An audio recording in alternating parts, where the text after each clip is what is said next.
أمنا محمد وعلى آله وأصحابه أجمعين أما بعد السلام عليكم ورحمة الله تعالى وبركاته. Tonight's session is a bit different from last night and from Saturday evening. We're not going to be speaking on the compilation of the Sunnah and its history, compilation of Hadith and its history. Rather, bi'idhnillahi ta'ala, we're taking the second phase of our intensified course, and that is regarding commentary. First of all is reading. Secondly is commentary. Thirdly, occasional explanation. ثمة فرق بين الشرح والتعليق أو شرح وتعليق. With regards to the book عوائق الطلب لفضيلة الشيخ عبد السلام ابن برجس ابن ناصر آل عبد الكريم عليه رحمة الله. The book which is called عوائق الطلب, which was translated to mean obstacles in the path of seeking knowledge. The author is the late Sheikh Abdul Salam ibn Barjas Abdul Kareem. May Allah have mercy upon his soul. He died a few years back, supposedly in a car accident, I believe in Riyadh, Saudi Arabia. I never got a chance to meet the author in person. However, when I was in Medina, I got a chance to benefit a lot from his recorded lessons, many of his books. Rather, before Medina, when I was actually in Philadelphia, before I had left to Saudi Arabia, I'd heard about him and benefited from many of his recordings and books as well. So that being said, the name of the book is called Awaiq al-Talab. Awaiq al-Talab. Obviously, those who study Arabic know Awaiq is going to be the plural of Aiq. Or Aiqah of al-Talab. يعني طلب العلم. Seeking knowledge. Seeking hadith, learning and studying, etc. Now, before we get started with the actual book, we lay down a few brief principles, bi'idhnillahi ta'ala, which will benefit us all, hopefully. First principle is, before we actually get into the book, before we even actually get into the actual introduction of the book, a few basic principles. First is in being, we all know the importance of seeking knowledge. We all know the virtue of seeking knowledge. And most of us, I believe, know that there's a proper way to seek knowledge, just like there's an improper way to seek knowledge. Most of us know this, walillahi alhamd, based off of the efforts that many people have put forth. Efforts of scholars, ulama, mashayikh, efforts of talabat ilm, du'at, efforts of a'imma, khutaba, leaders of masjids, khatibs, da'is. It's well known the efforts that have been put forth with regards to the proper way of seeking knowledge and the improper way of seeking knowledge, the virtue of knowledge, the excellence of knowledge, the superiority of what? Of knowledge. But as we said before, that seeking ilm is a path which isn't short and which isn't necessarily easy. It isn't simple. Seeking knowledge, many aspects of it is very challenging. Very challenging. Maybe even difficult. Some aspects may even seem impossible. Certain levels. As we mentioned from the kalam of Ibn Abdul Barr rahimahullah, and also it's going to come in the book as well. He says that talab al-ilm, he says manaqil wa darajat. There's levels, stations, chambers of ilm. It's not just one level. Certain things are simple and easy, clear. Other things are challenging. Some things are difficult. Some things may even seem impossible. So with that being said, with regards to the importance and the virtue and the excellence of ilm, and there is a way to seek ilm, and a proper way and an improper way, the generality of those points aren't enough, aren't sufficient. We have to know in detail the proper way of seeking ilm. And we have to know the improper way of seeking ilm. We understand the general points, that's clear, the virtue of ilm. We understand the general way of the proper way of seeking ilm. Be sincere, travel, this, start off with that, etc. And many of us, if not most of us, also understand the general points of the improper way of seeking ilm. Stay away from this will mess you up, this will destroy your career in general. However, the tafsil or the tafsilat, tafasil, the details, the subtleties, the intricacies, the finely tuned points are the things that the real students of knowledge need and thrive off of. The general principle, the specifics, and the third level we said is the finely small things, daqiq. Okay, and that's what separates you from good, great, and elite. That's what separates from you doing something on the side, a hobby, and it being your profession, it being your career, it being your dream. That's what separates someone loving a thing and someone being in love with that thing. There's a difference. Hopefully these words are understood bi'idhnillahi subhanahu wa ta'ala. So with regards to studying and learning, the generalities, they are the principles without a question. It's the foundation. And then you learn the details. And then if you want to continue to study and learn and increase and enhance and mature, you must, bi'idhnillahi ta'ala, learn the finely tuned things. And that is the purpose of this, bi'idhnillahi ta'ala, 3-day workshop. The purpose of this 3-day workshop is to learn what not to do, but not in general, in detail. Bi'idhnillahi subhanahu wa ta'ala. And the book that we've chosen is considered to be our platform, our springboard, our launch pad. Doesn't mean that's the only thing that we're going to mention and speak about, but this is considered to be the asl, the basis. Bi'idhnillahi ta'ala. We all know that oftentimes things become clear from their opposites. Things become clear from their opposites. One way of defining something or explaining something is actually speak on what it is, to talk about what it is. And oftentimes it's easier and simpler to tell a person what not to do. And tell a person what? What not to do. Don't do this, don't do that, don't do this, and you'll be fine. And this is a prophetic style. This is a prophetic style. The man asked the Prophet ﷺ, the hadith of Abdullah ibn Umar, was collected in a Sahih, Thabit Sahih. He says, Ma yalbasul muhrim. What should the pilgrim wear? What can the pilgrim wear? What to wear when I make Hajj and Umrah? The Prophet ﷺ never answered this question how he was asked. He says, La yalbasul muhrim. He says the muhrim, the pilgrim, is not to wear this. He's not to wear that. He's not to wear this. And at the end, the narration of Ibn Umar, one of them says, وَلَا تَنْتَقِبُ الْمَرْأَةُ الْمُحْرِمَةُ. And a woman who's in ihram is not to wear the niqab. She's not to wear the gloves, not to wear burnus, not to wear sirwal, not to wear qamis, etc. What's mentioned in the hadith of Abdullah ibn Umar. So the shahid, the highlighting point from the hadith, is that the Prophet ﷺ, he explained to this man one of the most important aspects of one of the most important pillars of Islam through its opposite. He says what the muhrim is not to wear. And he never ever told him what the muhrim what? Should wear, let alone has to wear. So what do I do when I go to Medina, you ask me? How do I be successful? What should I do? Who should I sit with? Who should I learn with? What should I eat? How many hours? Nah. Don't do this. Stay away from that. Stay away from this. Khalas. Assalamu alaikum. Don't call me. Don't email me. Don't WhatsApp me until you have graduated. If you follow the points that I gave you to avoid the things that I told you to avoid, by Allah's permission, bi'idhnillahi al-wahid al-ahad, you'll be successful. So oftentimes you become successful and you learn what a thing is, or you learn what to do through the what? Through the opposites, what not to do. Everything other than that, bismillah, you can do. Right, about clearing this or not. And it's very important, especially in the culture in which we live in 2018, in the East, but we're talking about our countries, focusing on our lands in the Western countries. What speaker should I listen to? What speaker can I listen to? What speaker can I take from? Who can I listen to? Who can I benefit from? You can benefit from this one and this one, this one, this one. Sometimes that's good. Benefit from those who have this quality and that quality and that quality. Sometimes that's good. But sometimes it becomes easier, simpler, and most importantly, more comprehensive to say anyone saying this, anyone calling you to that, anyone promoting this, anyone who lacks this value, don't listen to. And that gives a greater option remaining. So it's not restricted to this person, to this site, to this one, to that one. General. As long as you avoid the pitfalls, then there's no way you can lose. Everybody understand this? But if I say certain things to follow and do, then it becomes, you automatically feel more what? You feel constricted, you feel claustrophobic now. I can only listen to these. I can only go here and this. I can only study here and this. You feel more claustrophobic. You can do whatever you want to do, as long as you don't fall into kada.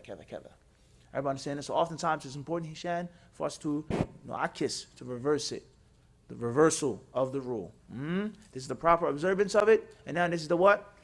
Reversal of it.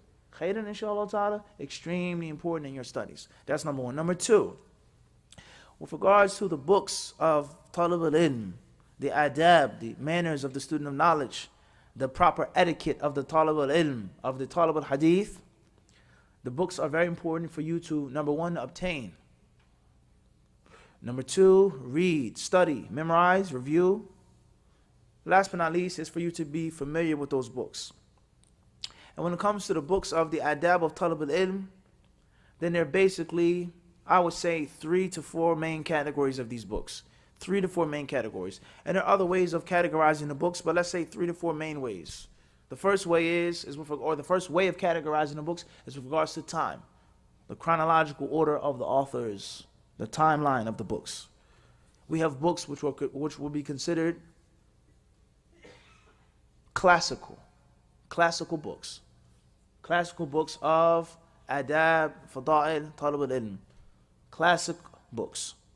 Or classical, excuse me. Then after classical, we would have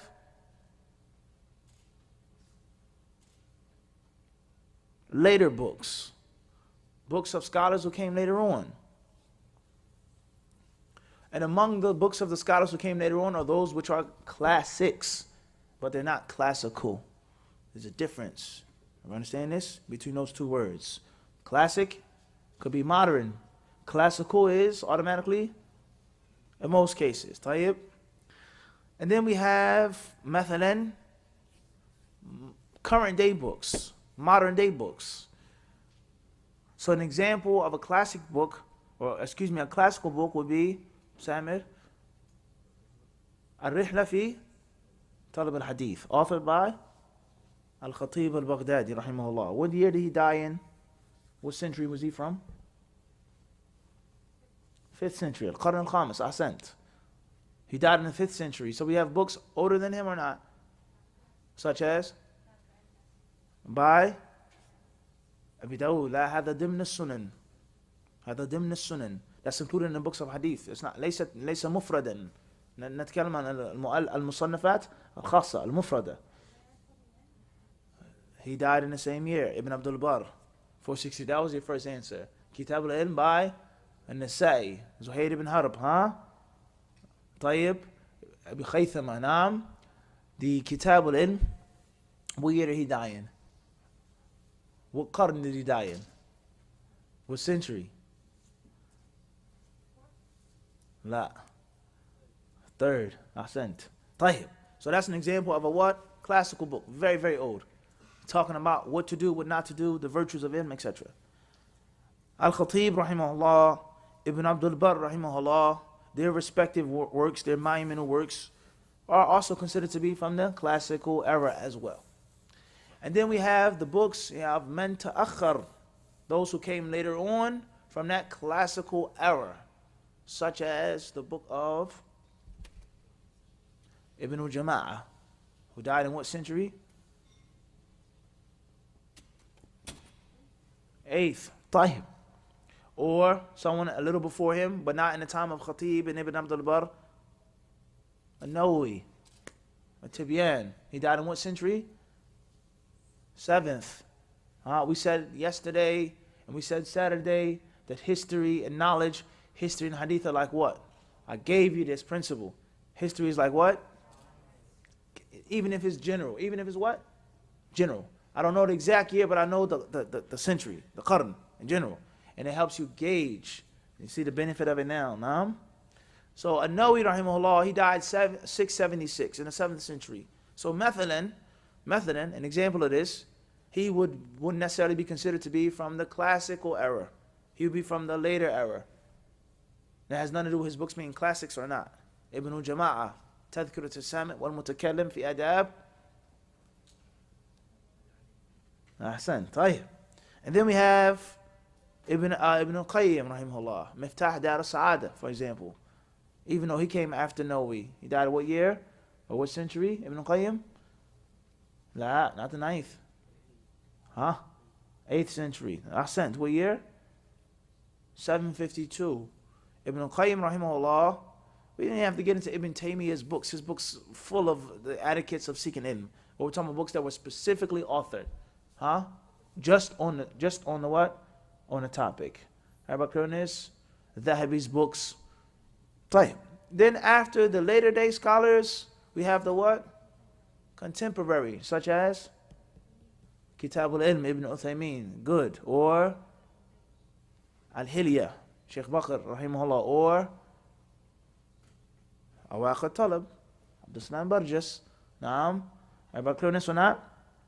And then we also have books that are written by actual current day living scholars as we speak. Khair, inshallah. The point is clear. That's with regards to timeline, chronological order. Then the next way of categorizing the books of Talab al-Ilm, so when you want to build a library, commonly asked question, how do I build a library? What books to start with? What books to buy first? One of the ways and styles of building a library is dealing with it from the aspect of history. I go to the bookstore and I find the oldest books on Adab Talab al-Ilm, buy them first. Does this mean these are the books that I'm reading at the time? Does this mean my Arabic is good enough to read this one's book? Doesn't necessarily mean that. We're not talking about studying the books yet. We're talking about building the library. Am I clear on this? One of the most commonly asked questions and one of the biggest pitfalls that many brothers make when they come to Medina. One of the biggest pitfalls is building a library, not building a library, buying books properly or improperly. You have brothers who have a lot of money, many pounds, British pounds. They spent buying a huge library, but he bought it the wrong way, in the incorrect way, without the proper order. We're not even getting to, did he study? Is he going to study? We're talking about actually purchasing. Everybody clear on this? Many brothers come from Canada, America. They don't buy books at all. There's no need for books. Kalas, I got the PDF right here. What do I need to spend money for? You know how much money it costs to get my books shipped from Saudi Arabia to America? You know how many boxes of books I want to have from being there 5 years, 6 years, 10 years, 11 years? Everyone, it's a lot of books. It's a lot of tonnage. It's a lot of weight. So just have the PDF, the electronic version. There's no need to buy any books, let alone study them, let alone read them. And then there are those who are in the middle. Everybody understand this? So one of the ways of stacking your library and buying it is starting off with one subject. Right now, the first month in Medina, my first month overseas, my first 3 months, I'm only going to spend money on books on Adab Talab al-Ilm. Faqat, that's it. And I'm going to get all of the books to the best of my ability. And I'm going to start off with the oldest and work my way up to the modern time. With no restriction on how much money I have to spend. I have a good amount of money. I'm just going to go all out. Bismillah. So this is one of the ways of building your library. Is dealing with it from the issue of the chronological what? Order. Everybody clear on this? That's one way. Another way is to look at from the other taqsim, the other categorization of these types of books. There are books which are, number one, musnadah. Books that have the asanid, the chains of narration, in which everything, well, not everything, but most of what's being said in these books is reported with a sanad, with a chain of reporters. With a what? Chain of reporters. From the author to the person who's saying it. Whether it's the Prophet, whether it's Ibn Mas'ud, whether it's Sufyan, Thawri, etc. Everybody understand this? Such as what books? Jami'u Bayan al-Ilmi wa Fadlihi, Ibn Abdul Barr. So that's also an example of a book of what? That you can use for what? Takhrij. You say, أخرجه ابن عبد البر في الجامع. رواه ابن عبد البر بسند صحيح. Because he has a sanad directly going back to the Prophet in that book. And you won't say, أخرجه النووي في التبيان. Because no, he's not quoting the sanad in that book. Everybody got this? We explained this. We said this the other day. Very important. Tight. With that being said, another example of those types of books is what? Al-Jami' lil-Khatib, li-Akhlaq al-Rawi wa Adab al-Sami', in which is all of it is musnad. Or Kitab al-Ilm, aywa. Or وهكذا. وعلى هذا فقس. وعلى هذا إيش؟ فقس. Use that as your template. Clear on that? So a person can say, I'm going to start off by building my library, studying the books or obtaining the books with those that have the asanid. I want to be a person of hadith. I want to specialize in hadith. Everybody clear on this? Or a person can start off another way. A third way is start off with the ummahat, the mother books. The mother books, the most important books, the most substantial books. And then from there, he goes off to the current day books, the later books, which are basically all based off of the what? The mother books. Everything comes from the mother. Everybody understand this? She gives birth. And the family branches off. Everybody says the books of hadith. We said that the 3rd century is the golden era. Everybody understand this? Most of those other books are based off of or related or connected one way or another from the what? That 3rd century. Everybody clear on this or not? So I want to focus on buying them other books first. And then the Mukhtasar, then the Manzuma, then the Sharh Fulan. Ibn Uthaymeen's book is based off of this. Bakr Abu Zayd's book is based off of that. Wahakadha. Everybody clear on this or not? And another way of building your library with regards to Kutub Adab Talib al-Ilm is starting off with the books that you're actually studying. The Sheikh Fulan, he has a dars on this in the Haram. Sheikh Alan, he has a dars on this at his house, at his own personal masjid. And the university's Musalla, Taib, he has a dars on this book, a Dawra, Qiblatain, Wahakadha, Taib. He did a sharh of it. Sheikh Fulan has a sharh of it. I'm listening to this one online, and that's how you start off. Ibn Abdul Barr's book, who's explaining that right now? So it's need for me to buy it. There's no need for me to buy it right now. Mathalan. Al-Jami' lil-Khatib. Who's explaining this book? Who's even dealing with this book?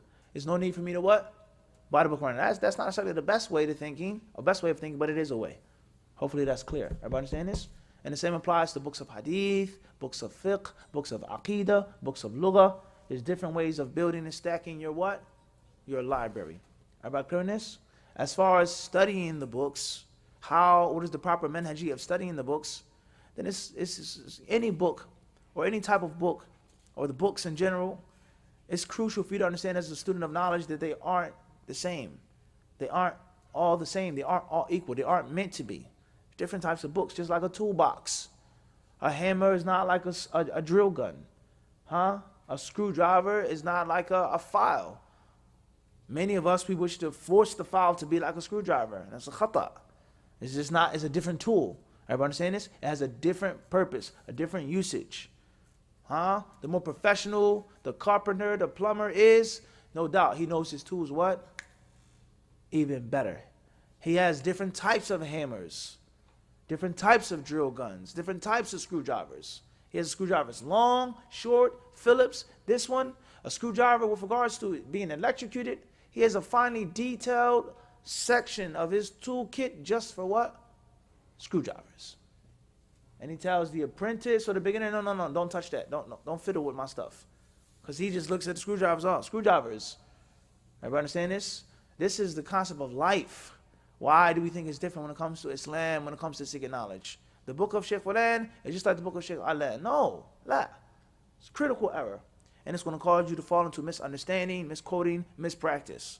So there are certain books with regards to adab talab al-ilm which are to be memorized. Yuhfadh or tuhfadh, memorized and reviewed. And you constantly go back to this one book. And there are other books which are meant just to be read. And what you say, or you can say, I've read the book, I completed it. Best. And there are other books that are only used, not to be memorized, not to be read. They're only used for reference. When you're doing a project, when you're doing a bahth, an essay, you have a khutbah to prepare, you need an effort. I read one day that Imam Ahmed said this and he said that. Let me go back to it, or let me see where I can find this statement. Some people say that Imam Ahmed, when he was sick, when he was dying, he made 250 raka'ah a day. Nafila. Not when he was healthy and strong, when he was sick and dying, he reduced his extra prayers to 250.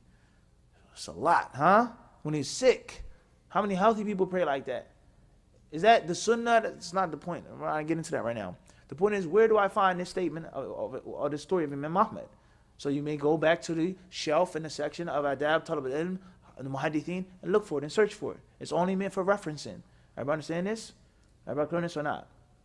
So we have books that are made to be memorized, books that are made to be read once, books that are made to be continually read, books that are only there for what? Reference. Only there for reference. Everybody clear on this or not? Using when you need them, and then they go back on the shelf. Also, as we said, with regards to the books of Talab al-Ilm, there are those which are long and extensive, exhaustive. There are those that are short, Kutayyibat, Rasail, short and sweet, quick, easy. There are certain books that are written in a very understandable, intelligible language. And there are other books in which the language is burdensome. It's very high, eloquent writing style. And it has nothing to do with the error. You may find a book of Khatib al-Baghdadi easier than the book of Bakr Abu Zayd. If you actually read the book of Bakr Abu Zayd, his lugha is not simple, easy lugha. Anyone who's really actually read the book, all of Sheikh Bakr Rahimahullah's books, his language was no joke. It was no joke. And many brothers overseas, they find it very difficult reading and understanding his books. So you have to understand how the author writes his books. A Nawawi speech, fi ghayat as-suhula. Simple, easy, sweet. You never want to put down a book of Nawawi, ever. Any book that he writes, his writing style was muwaffaqi, jiddan. He was very fortunate to be given a smoothly flowing pen. There are other people, his language is not like that. So you have to understand this as well. Also, with regards to the books of Talab al-Ilm, certain books are to be read to a teacher, Sheikh, Ustad, whoever, someone who's qualified. And there are other books which are designed and geared for you to read them by yourself. Are you understand this? There's designed for you to what? Read them by yourself. You don't need a teacher for this book. The author is telling you in the introduction, I wrote this book for the Talib al-Ilm to read it. And the author is telling you in the introduction, nothing. Or the author may tell you in the introduction that this is a training manual for an instructor and a trainer. Everybody understand this? And it's going to be a capital mistake to take this one that's made for this and Jani isn't necessarily absolute. There are certain things that were written for a specific time. And certain things, not all things, which are outdated. Life is not like that anymore. The students aren't like this anymore. The ulama aren't like this anymore. The countries aren't like this anymore. And you have to understand that. The author was from a country and a time and a place. Some books, certain things in certain books, no question, are timeless, universal. Wherever you go, it's all the same. Whatever time period you're in, it's all the what? All the same. So Muslims living as minorities, Muslims living as the majority, it's all the same. Everybody understand this? And there are certain things which are made for what? Specific place and time. Know that. Certain things are absolute, no question. Certain principles in the books of Adab al-Ilm, they don't change. This is what it is. And there are certain things which must change. And there are situations, this is the asl, that's the default. Reading it like this, studying like that, don't travel until you're this age, that's the asl. But there are certain situations and scenarios in which you go against the asl. And this is very important when you study fiqh and usul al-fiqh and qawaid fiqh, that the qawaid have istithna'at. There are exceptions to these major rules. There are exceptions to what? To rules. Everybody clear on this or not? Tayyib. Also is the writing style of the authors. There's some of the people of knowledge who wrote books just with the hadith of the Prophet ﷺ, or the hadith of the Prophet and the kalam of the Sahaba and the Tabi'een. That's it. The Salaf. Certain people, they quoted from other scholars who came later on. Naam? Everybody understand this? Let alone the fact that the other books of hadith, or just books in general, like Bukhari, all of the major books of hadith have a chapter of knowledge. Sunan Abi Dawood, which alhamdulillah we explained here in Abu Hurairah Center, Kamilan, wa lillahi alhamd. Tirmidhi, Muslim, Bukhari, the main books have a chapter on ilm. And that's a whole nother long discussion, how to study those books, how to benefit from those books. Right now we're just talking about the separate authored works. Khairan, inshallah. Last but not least, what we're going to read in this book and many books, if you read a statement of a Sahabi, or a statement of a Tabi'i, or a statement of an Alim, Ibn al-Jawzi, he said this, Ibn Qayyim said you can't do this, that's improper. None of these people, without any disrespect to any of them, none of them are Muhammad. None of them are the Prophet ﷺ.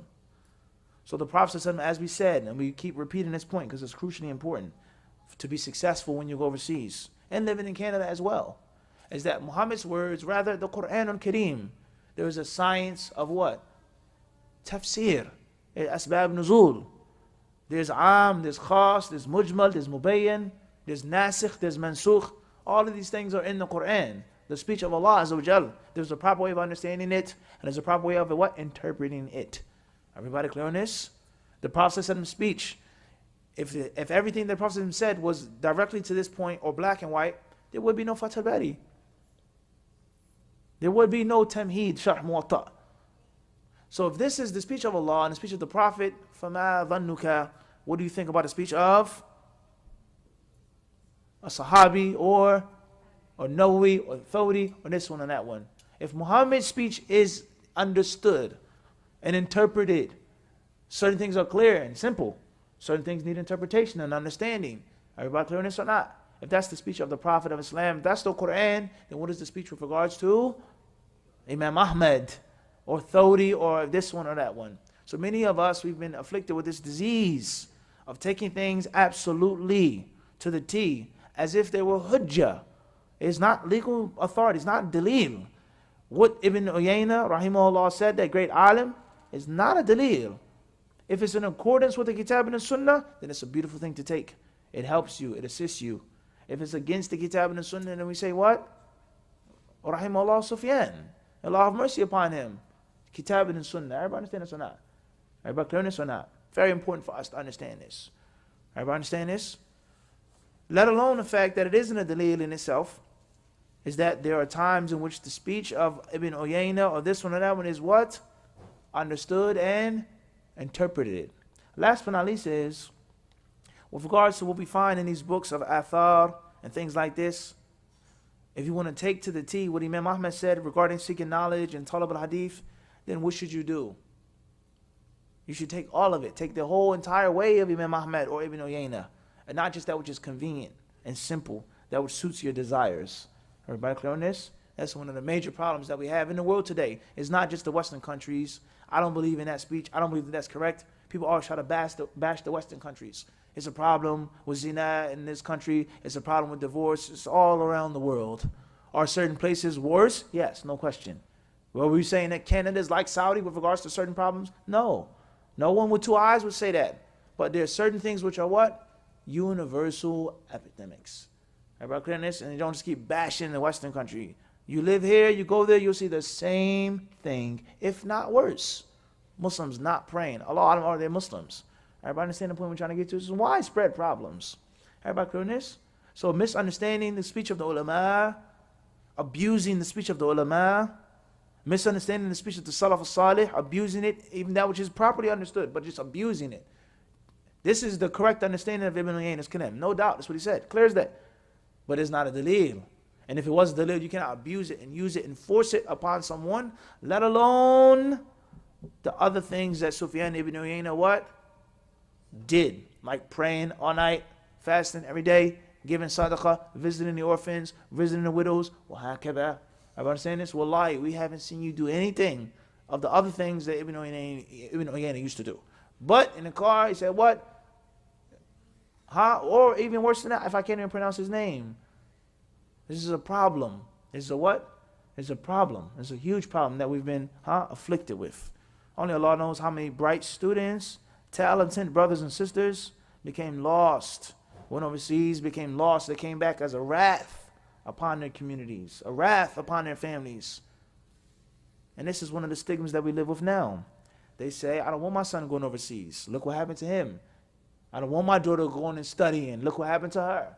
I don't want this. No, you got to finish school first. You have to do this first. They try to divert you from the path because of the bitter taste that many people have experienced. My son was a beautiful son. He would sit with me, eat breakfast with me. We would read the Quran together. He went overseas. He came back.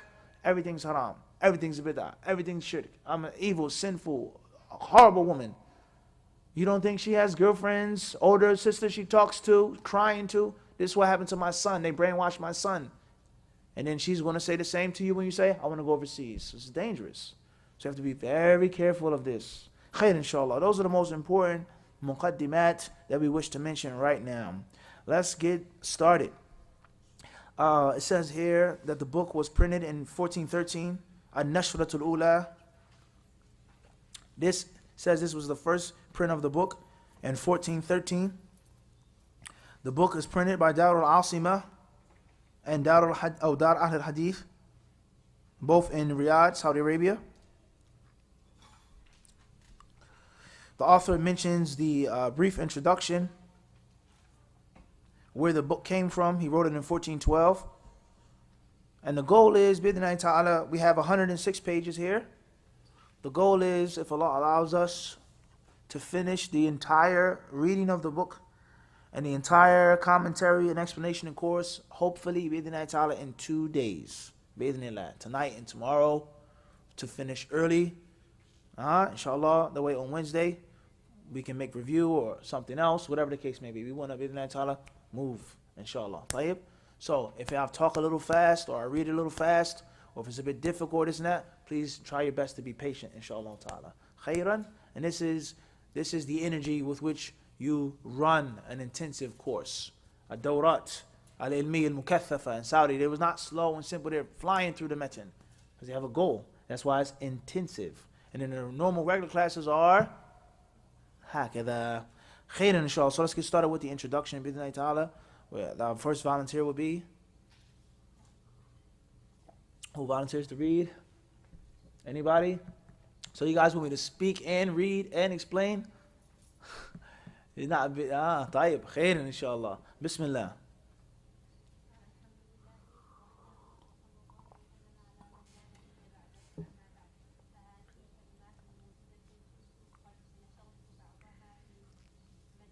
مجلة المجاهد.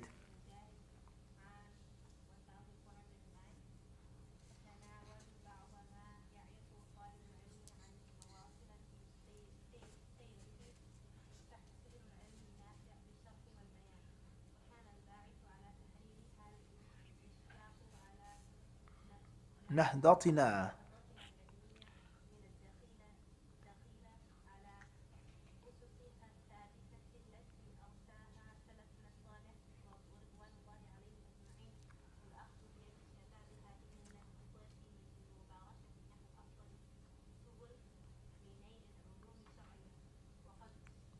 سقتها ليكون.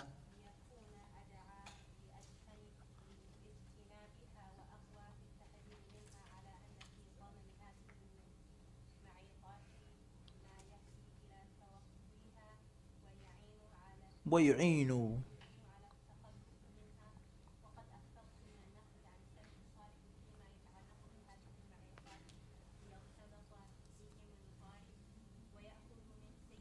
ويأخذ.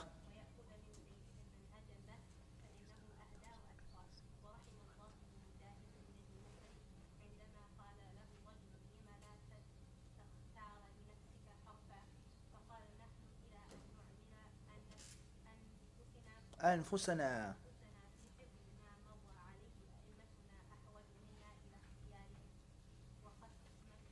وختمتها.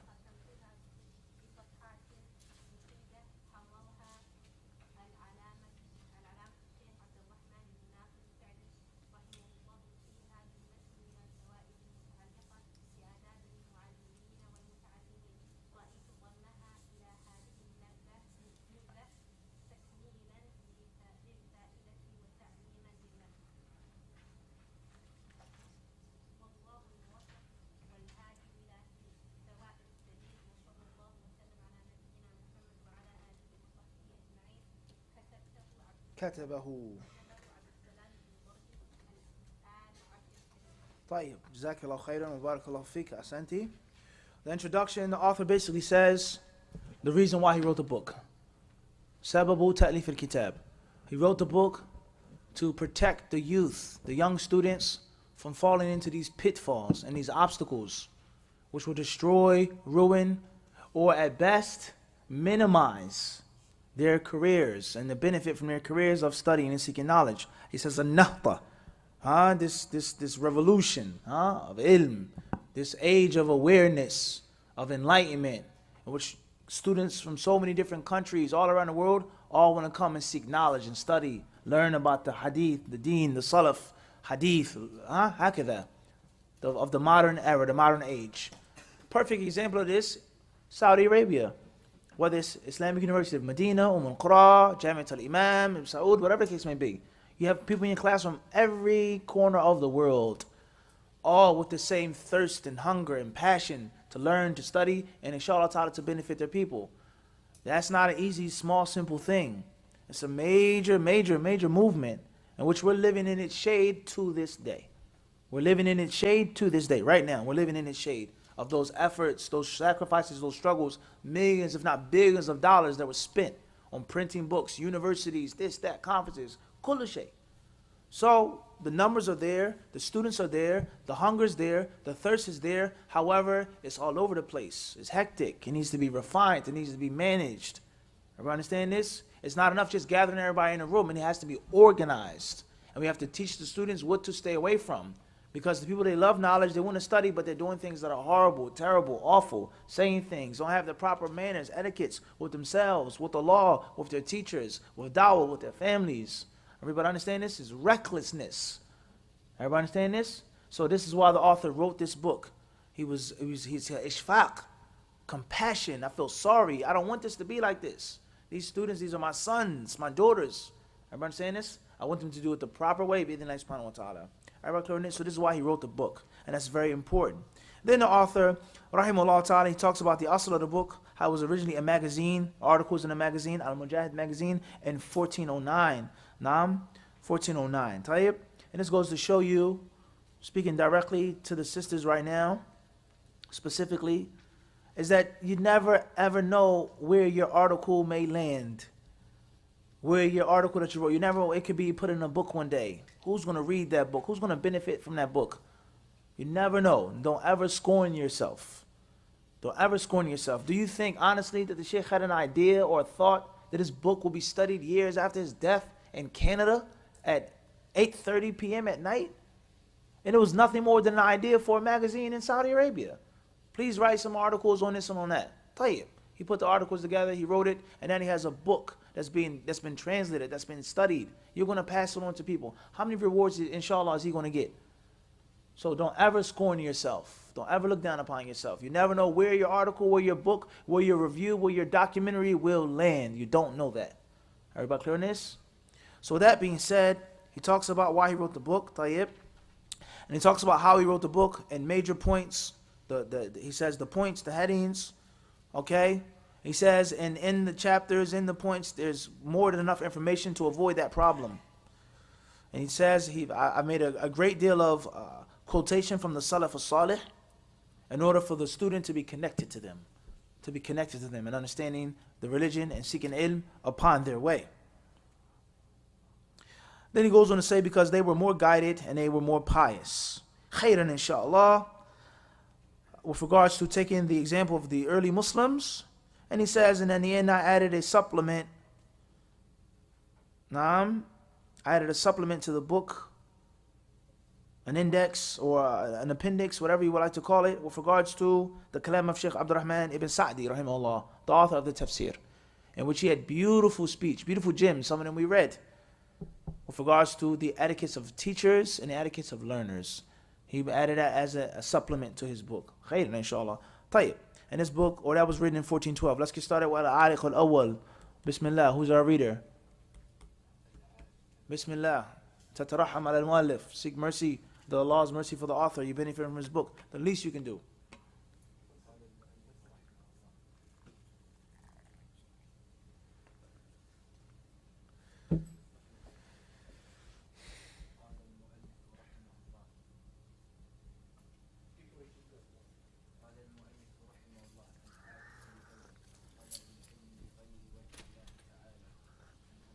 المؤمنين أبي حفص عمر بن الخطاب رضي الله عنه قال سمعت رسول الله صلى الله عليه وسلم يقول إنما الأعمال بالنيات وإنما لكل امرئ ما نوى فمن كانت هجرته إلى الله ورسوله فهجرته إلى الله ورسوله ومن كانت هجرته لدنيا يصيبها أو امرأة ينكحها فهجرته إلى ما هاجر إليه. وعن ابن مسعود رضي الله عنه أنه قال لو أن أهل العلم صانوا العلم ووضعوه عند أهله لسادوا به أهل زمانهم ولكنهم بذلوه لأهل الدنيا لينالوا به من دنياهم فهانوا عليهم. طيب, the first obstacle or the first pitfall is seeking knowledge for other than the face of Allah subhanahu wa ta'ala. It's to seek knowledge for other than the face of Allah Azza wa Jal. To seek knowledge with the improper intention, the incorrect intention. In brief, this pitfall here is dangerous from two aspects. One is the worldly loss, the worldly failure. And secondly, and more dangerous than that, is the hereafter. Waliyadu billah. The hereafter. We've explained this concept in detail in our explanation on 40 hadith on seeking knowledge. The hadith of Abu Hurairah about the first 3 types of people that hellfire will be set to ablaze for. So please go back for the detailed explanation to that book. What we say here is that you'll lose in this life and also in the hereafter. Secondly is, seeking knowledge for other than Allah subhanahu wa ta'ala has many reasons, many different colors, forms and shapes, sizes, and manifestations. Seeking knowledge for money, seeking knowledge for women, seeking knowledge for a brother to marry me. He thinks that I'm studious. Seeking knowledge just to please my parents. Seeking knowledge to show my superiority over you. I'm smarter than you. Many, many manifestations of this first obstacle is not having the proper intention, or with a more accurate wording is seeking knowledge for other than Allah subhanahu wa ta'ala, because the proper intention is different. It's something else. I'm sincere for Allah, but it doesn't mean I have the proper intention. Other intentions to seek ilm. I want to seek knowledge just for myself, just for me to learn. Go to Saudi Arabia, I buy a huge, gigantic library, and I just sit in my house, and that's it. That's the improper intention as well.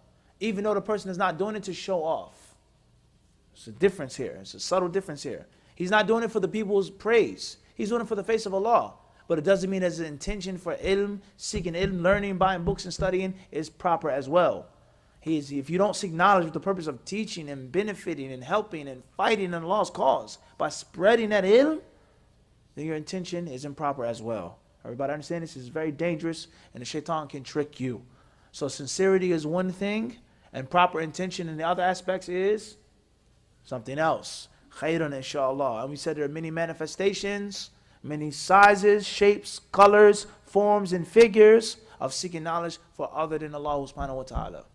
Very important point before we move forward and explaining the actual text is beware of accusing someone of this. And this is also a very widespread problem among many people who claim to follow the ulama, claim to follow the Salaf al-Salih. One of the most distinguishing features is that they always is a tadakhul fi niyat. Talk about someone's intentions. You meant this. You're only doing it for this. You love to be recorded. You love to be on camera. You love. Billahi alayk, how do you know what's in my heart? It's very dangerous. Only Allah Azza wa Jal knows. Alimun bi dhati sudur. He knows what's in the hearts. وَحُسِّلَ مَا فِي الصُّدُورِ Yani, يَوْمَ إِذٍ, that day. What's in the hearts will be what? وَهَكَذَا. So it's very dangerous accusing someone of being insincere. You're not sincere, you're just doing it to show off. You're not sincere, you're just doing it for money. You're not sincere, you're just doing it for this. You focus on your own niyyah. That's more than enough for you to fight and struggle on, is your own sincerity. Firstly, after sincerity, we said what? Proper intention. To teach, to do this, to make a change. وَهَكَذَا. The author starts off with the famous hadith of Umar ibn Khattab radiallahu anhu. The first hadith in 40 hadith Nawawi. إِنَّمَا الْأَعْمَالُ بِالنِّيَّاتِ. Deeds in Islam are only significant because of intentions. Intentions. And every man will receive that which he intended. He whose hijrah was for Allah and His Messenger, then his hijrah will be for Allah and His Messenger. And he whose hijrah was for worldly purposes or to marry a woman, then his hijrah will be to that which he migrated to. Inshallah ta'ala, a brother will be kind enough to grab my book out of my bag. Inshallah, we'll have someone read from the translation really quickly. They won't have to retranslate everything again. Inshallah, it can just be commentary. Bidnai ta'ala. With that being said, the hadith of Umar al-Khattab is well known. It's been explained by many people. As far as myself, we've explained it for the hadith on seeking knowledge. Explain it, the Sharh of Imam Nawawi's 40 hadith as well. The detailed explanation. Then he quotes Abdullah bin Mas'ud radiallahu anhu. He said, لو أن أهل العلم صانوا العلم. Listen carefully. He says, if the people of knowledge protected knowledge. Ibn Mas'ud is in the time of the Sahaba. He's saying that there was a kharq, there's a gap, there's a fissure, a crack, in the castle wall here. Pay attention. In the time of who? Ibn Mas'ud. What about what? 2018. 1,000 years. What would Ibn Mas'ud say today? He says, if the people of knowledge had protected knowledge, صانوا العلم, looked after it, took care of it, وَوَضَعُوهُ عِنْدَ أَهْلِهِ, and if they would have placed this knowledge among its true people, those who are deserving and worthy, لَسَادُوا بِهِ أَهْلَ زَمَانِهِمْ, then they will be the leaders of their time. وَلَكِنَّهُمْ بَذَلُوهُ لِأَهْلِ الدُّنْيَا. Instead, they only did it, they only gave it, they only learned it and spread it for the people of the world. Secular gain. to gain from this dunya, فَهَانُوا عَلَيْهِمْ وَلَا حَوْلَ وَلَا قُوَّةَ إِلَّا بِاللَّهِ. So therefore, the people didn't have any respect for them. This is a well-known principle of life. If you're in my pocket, it's not much respect I'm going to have for you. I own you. Everybody understand this? This is the first thing that happens at the masjid when there's a difference between the imam and the board. The scholar, the resident scholar and the board. The first thing that people say is, you're our employee. Let's not get it twisted here. We pay you, we take care of you, we feed you. You're not in control of us. And it's not everybody, nor is it every masjid, nor is it every board. We're talking about the dunya-minded people in general. So when someone is feeding you and paying for you and taking care of you, that's one thing. Let alone if you're trying to get close to someone using a religion to gain dunya, to curry someone's favor through ilm, just to get some worldly fatty bone, mirmatain, hasanatain. The Prophet said, if the munafiqs knew, they get a fatty bone, not a whole sheep, lamb chops. It says mirmatain, hasanataini, 2 fatty bones, a piece of the leg, the hoof, barely any meat on it. They will come to the masjid. It's a munafiq. Everybody understand this? So when that's your status, the respect that someone's going to have for you is going to be little to none. And this is what Ibn Mas'ud is trying to say here. The danger of seeking knowledge for other than Allah, and is a means of you being unsuccessful. And if you do, or you are successful, you do graduate and study well, you won't have the proper what? Respect. فَهَانُوا عَلَيْهِمْ. Why don't the people respect the scholars? Why do they disrespect the scholars? Why is this? Why is that? It's deeper than this now. Everybody understand this? And this is in the time of who? Ibn Mas'ud, let alone today. The next narration, it says, inshallah, we have the book here. Inshallah, who's going to read? Inshallah, pass it on the side. طيب سمعت نبيكم يقول فضل يا أخي عمر أسرع.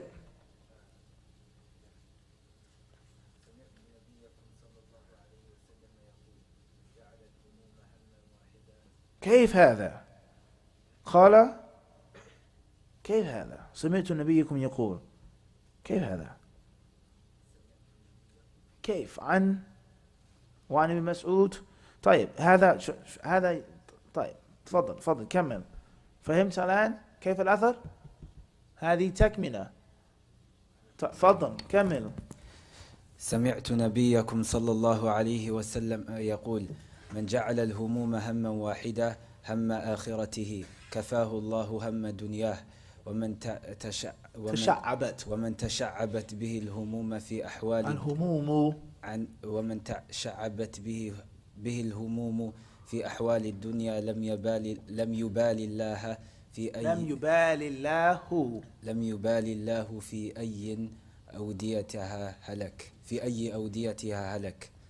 إن أحق ما اعتنى طالب العلم به معالجة النية وتعهدها بالإصلاح وحمايتها من الفساد، وذلك لأن وحمايتها من الفساد، وذلك لأن العلم إنما اكتسب الفضل لكونه خالصا لوجه الله تعالى، أما إذا كان لغيره فلا فضيلة فيه، بل هو فتنة ووبال وسوء عاقبة. وقد علم عن قبول الأعمال أن قبول الأعمال متوقف على إخلاصها وصلاحها، كما قال تعالى وما أمروا إلا ليعبدوا الله مخلصين له الدين حنفاء، الآية. فإذا قصد الطالب بالعلم عرض الدنيا فقد عصى ربه وأتعب نفسه وباء بإثمه ولم يأته من الدنيا إلا ما كتب له. قال الحسن رحمه الله من طلب العلم ابتغاء الآخرة أدركها، ومن طلب العلم ابتغاء الدنيا فهو حظه منه. وقال الزهري فذاك حظه منها. وأبلغ من ذلك قول النبي صلى الله عليه وسلم فيما رواه أبو هريرة رضي الله عنه من تعلم علما مما يبتغى به وجه الله لا يتعلمه إلا ليصيب به عرضا من الدنيا لم يجد عرف الجنة يوم القيامة. لم يجد عرف الجنة يوم القيامة، يعني ريحها. قال ابن عطاء رحمه الله في من تعلم لغير الله جعل الله العلم الذي علمه من هذا وصفه حجة عليه وسببا في تحصيل العقوبة لديه، ولا يغرنك أن يكون به انتفاع للبادي والحاضر. وفي الخبر إن الله لا يؤيد هذا الدين بالرجل الفاجر، ومثل من تعلم العلم لاكتساب الدنيا والرفعة فيها كمن رفع العذرة أو العذرة والعياذ بالله. العذرة ليس العذر، العذرة بملعقة من لا إله إلا الله. You know, the little translation of that is تفضل. فما أشرف الوسيلة وما أخص المتوسل إليه. المتوسل إليه أو المتوسل إليه. تفضل. قال السحنون كان ابن القاسم قلما يعرض لنا إلا وهو يقول اتقوا الله، فإن قليل هذا الأمر يعني العلم مع تقوى الله كثير، وكثيره مع غير التقوى قليل. الله أكبر. وقال يوسف بن الحسين سمعت ذنون المصري يقول كان العلماء يتواعظون بثلاث ويكتب بعضهم إلى بعض من أحسن سريرته أحسن الله علانيته، ومن أصلح ما بينه وبين الله أصلح الله ما بينه وبين الناس، ومن أصلح أمر آخرته أصلح الله أمر دنياه. وقال ابن المبارك رحمه الله أول العلم نية، ثم الاستماع، ثم الفهم، ثم الحفظ، ثم العمل، ثم النشر.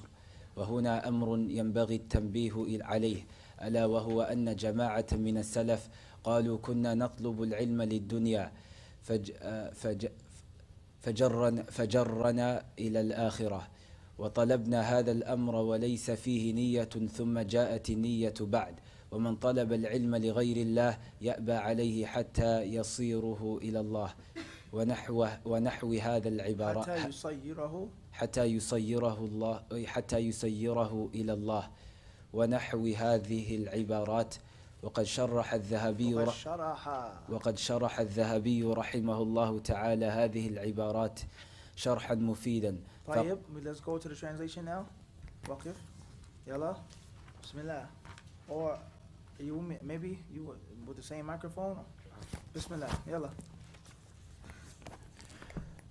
And I heard the Prophet ﷺ say, whoever focuses all of his intentions upon a single issue and focus upon the hereafter will find that Allah Azza wa Jalla has sufficed his worldly concerns.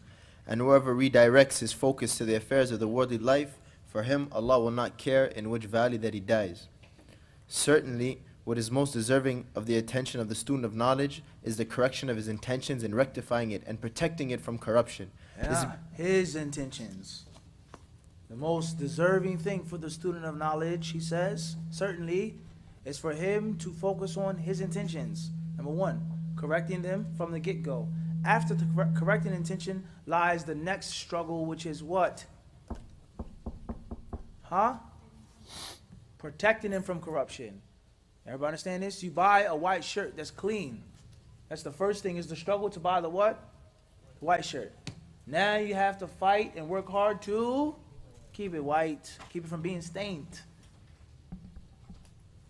This is because knowledge only produces goodness when it is sought sincerely for the sake of Allah. There's no way you can lose if you're sincere and working for talab al-ilm, even if you're not the smartest, even if you don't have the biggest, most flashiest talent or ability or skill. If you're sincere, and if you're sincere, that would lead to step 2, which is hard work. And if you're hard working, then you understand the importance of consistency.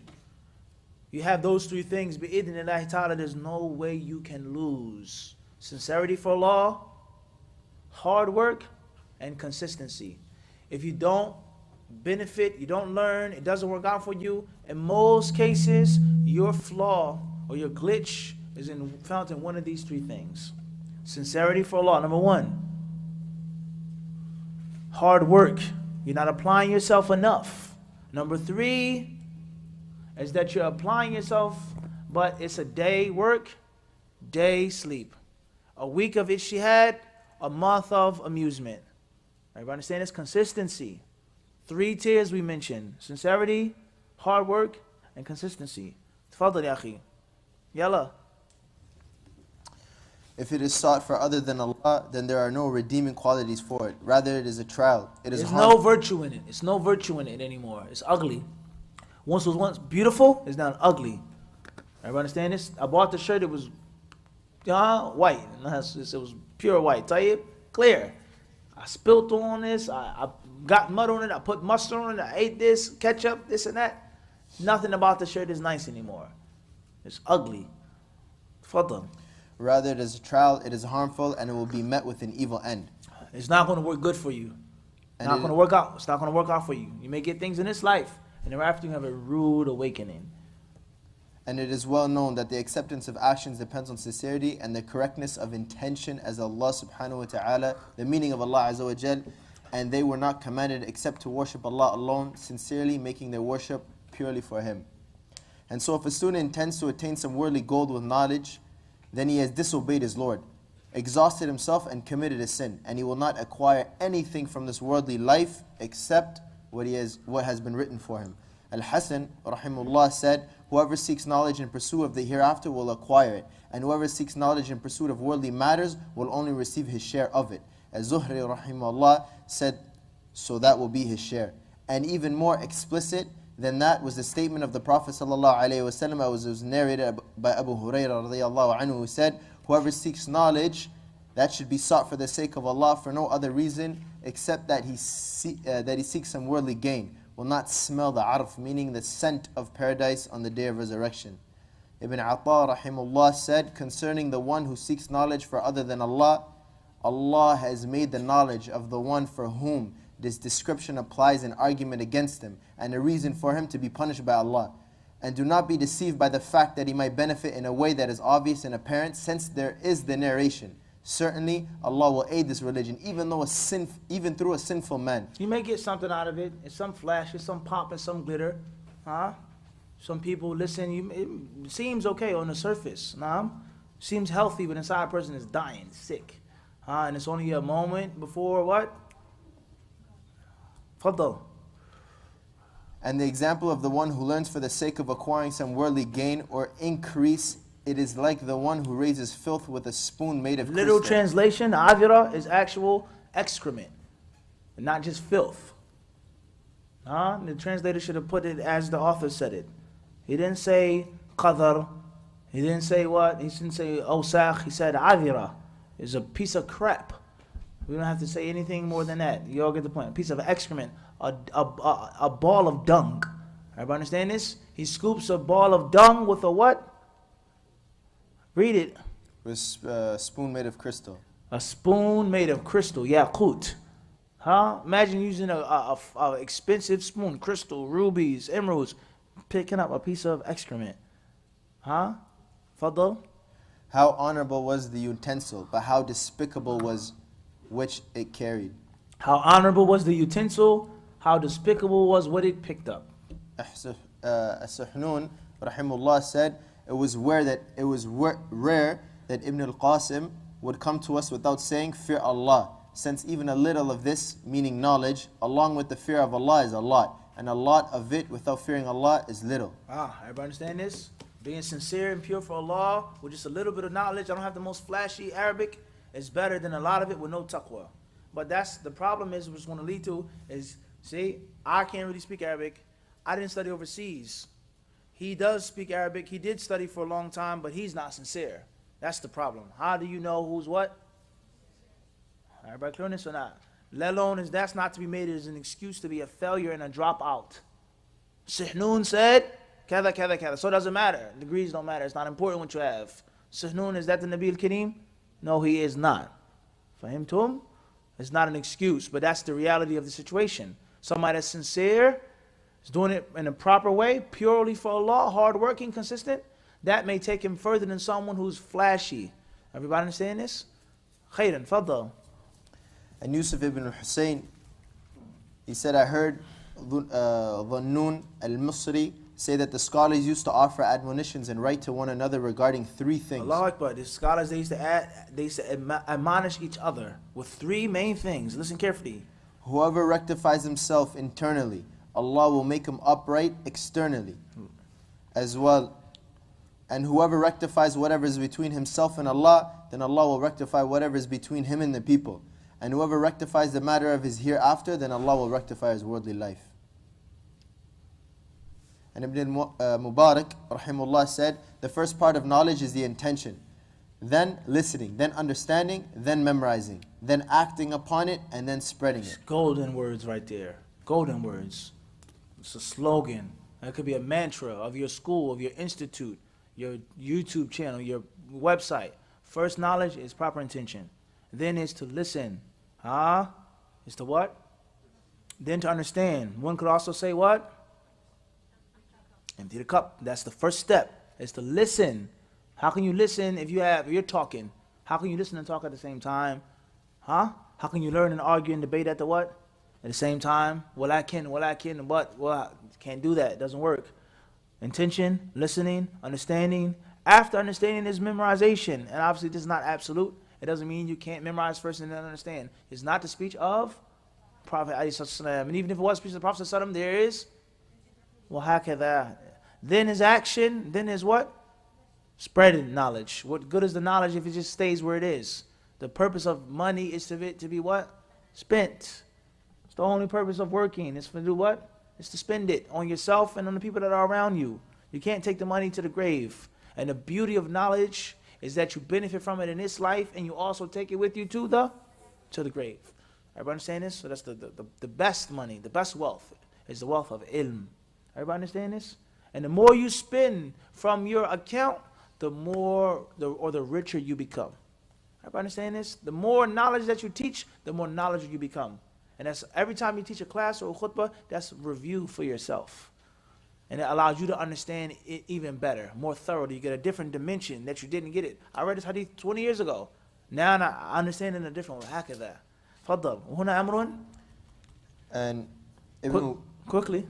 And Ibn Mubarak rahimahullah also said, there is nothing superior to seeking knowledge for Allah, and there is nothing more. Slow down. No. Go back. The first knowledge is? The first part of knowledge is the intention. All right, now stop. Next sentence is? Then listening. No. Finish that quote. Next quote is? Ibn Mubarak also said, there's a discrepancy here. Pass me the translation. It's not here in this version, right?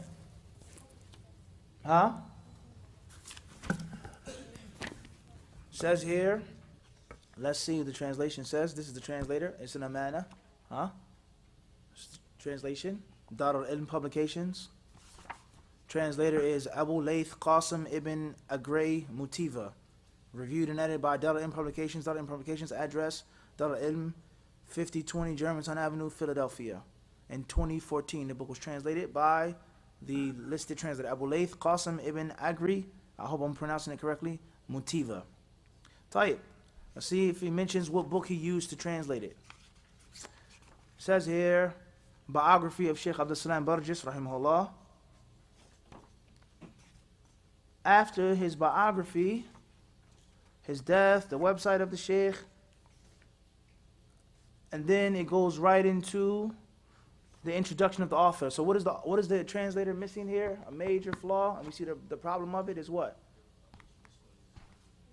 Which print did you use? An-Nashr al-Ula, An-Nashr al-Thaniya, An-Nashr al-Thalitha?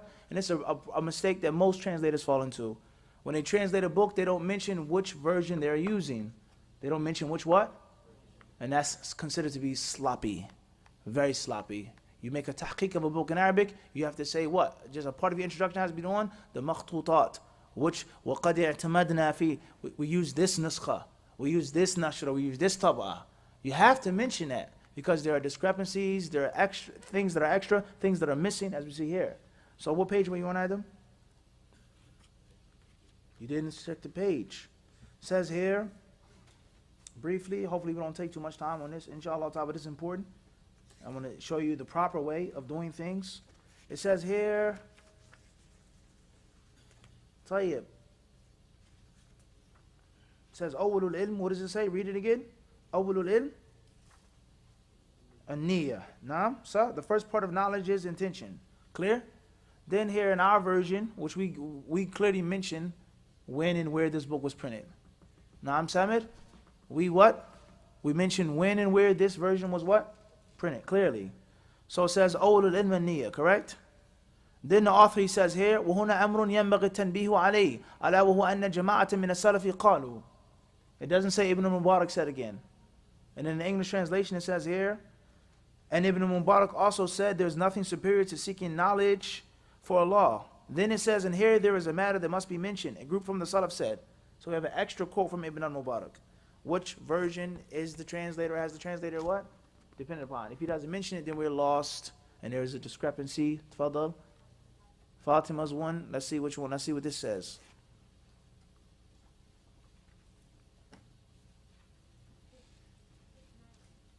Doesn't matter the page. This says Awaiq al-Talab. Alright? Says here Dar al-Mustaqbal and Dar al-Athariya. Right? See what it says. This one says what? Huquq al-Tab'i mahfuza. All copyrights preserved. What year was it printed in? It says it comes from Egypt. Has no information on the date. Has no information on what? On the date. The author's introduction, 1412, Al-Aiq al-Awwal. So, hypothetically speaking, not even hypothetically, the most thorough thing for the translator to have done was to do what? The one that we used, An-Nashr al-Ula. The first print in which there's a liability, when it was written, where it was written. There's a problem, there's a statement. You can call up the publications, Assalamu alaikum, we have kada kada. Does that Sheikh Abdul Baraj didn't say that or not? This is just what? We don't know where it comes from. Everybody understand this? We don't know what? We don't know where it comes from. So this is important when it comes to reading a book or translation of the book. If you wish to translate a book, what should you put in the introduction? The nuskha that you have what? Used. If the book has been reprinted 2-3 times and you compared them and took from this one, then you have to what? Everybody clear on this or not? And we can see what? Why? Is it bad? That's not the point, but it's incorrect scientifically. فهمنا هذا؟ طيب تفضل. So this extra statement of Ibn al-Mubarak, where is he getting it from? Did the author reprint the book? Yes, the book has been reprinted, but that print doesn't say anything about it, and the translator didn't mention what? Which one did he use? تفضل.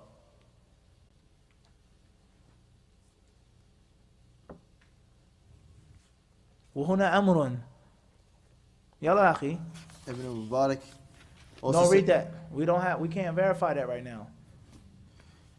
And there is a matter that must be mentioned. A group from the Salaf said, we used to seek knowledge from worldly reasons, then we became drawn to the hereafter. And when we sought this knowledge without an intention, then the intention came afterwards. And whoever seeks knowledge for other than Allah will be prevented from it until it drives him to Allah. As well as others expressions that are similar to these, Al-Dhahabi rahimullah has offered a beneficial explanation for these expressions when he said about the statement of Ma'mar ibn Rashid rahimullah. It used to be said that a man would seek knowledge for other than Allah and it would be prevented from him until it was sought for Allah.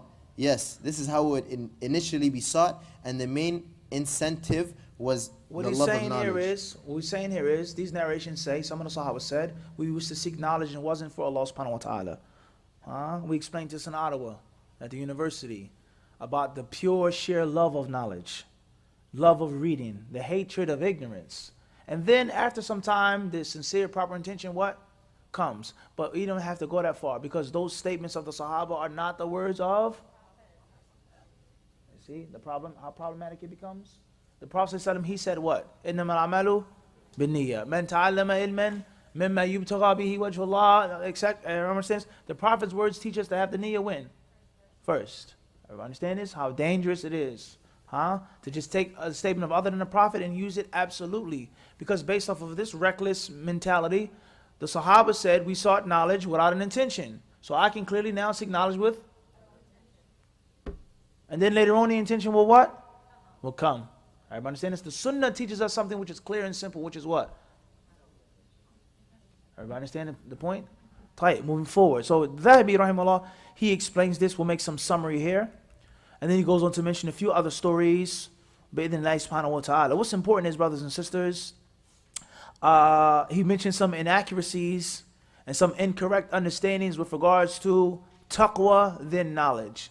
وَقَدْ سَمِعْنَا بِهَذَا وَاتَّقُوا اللَّهَ وَيُعَلِّمُكُمُ اللَّهِ. So one may say, I can be pious first, then teach me. No. knowledge first, then is the what? Taqwa. And the taqwa has to be based upon ilm, as we explained in detail yesterday, spirituality and technicalities. We explained that in detail. The author, he then says here, we're coming to the end of the first chapter. He says, نعم يطلب أولا والحامل له حب العلم وحب إزالة الجهل وحب الوظائف ونحو ذلك ولم يكن علم أو علم وجوب الخاص فيه ولا صدق النية فإذا علم حاسب نفسه وخاف من وبال قصده فتجيئه النية الصالحة كلها أو بعضها وقد يتوب من نية الفاسدة ويندم وعلامة ذلك أنه يقصر من الدعاوي وحب المناظرة ومن قصد التكثر بعلمه ويجري على نفسه فإن تكثر أو قال أنا أعلم من فلان فبعدا له. Al-Dhahabi, he says, yes, somebody may seek knowledge, and the first reason why seeking knowledge is pure love of knowledge, like we just explained, and hatred of ignorance, like we just explained. Listen carefully, he says, in love of wadha'if, positions, a teacher, a leader, a president, this and that, and things like this. And he doesn't know that it's obligatory to have sincerity in seeking knowledge. كيف خفي عليه هذا? How is that even hidden? Everybody understand this? How is that even what? Hidden. Everybody understand this? How is that even what? Hidden from day one. Everybody clear on this? What's important is he knows that one has to seek knowledge for Allah subhanahu wa ta'ala. And then he's afraid that he'll end up in disaster and he gets the proper intention. He says all of it or some of it. كيف هذا الكلام? كيف يوجه هذا الكلام? How does we understand this? That a person started seeking knowledge and he didn't know that he had to be what? Is that hidden to anybody today in our times? It's very, very difficult. And then he says all of the proper intention comes or what? Some of it. So what happens to the rest of the intention that's not proper? Kayf.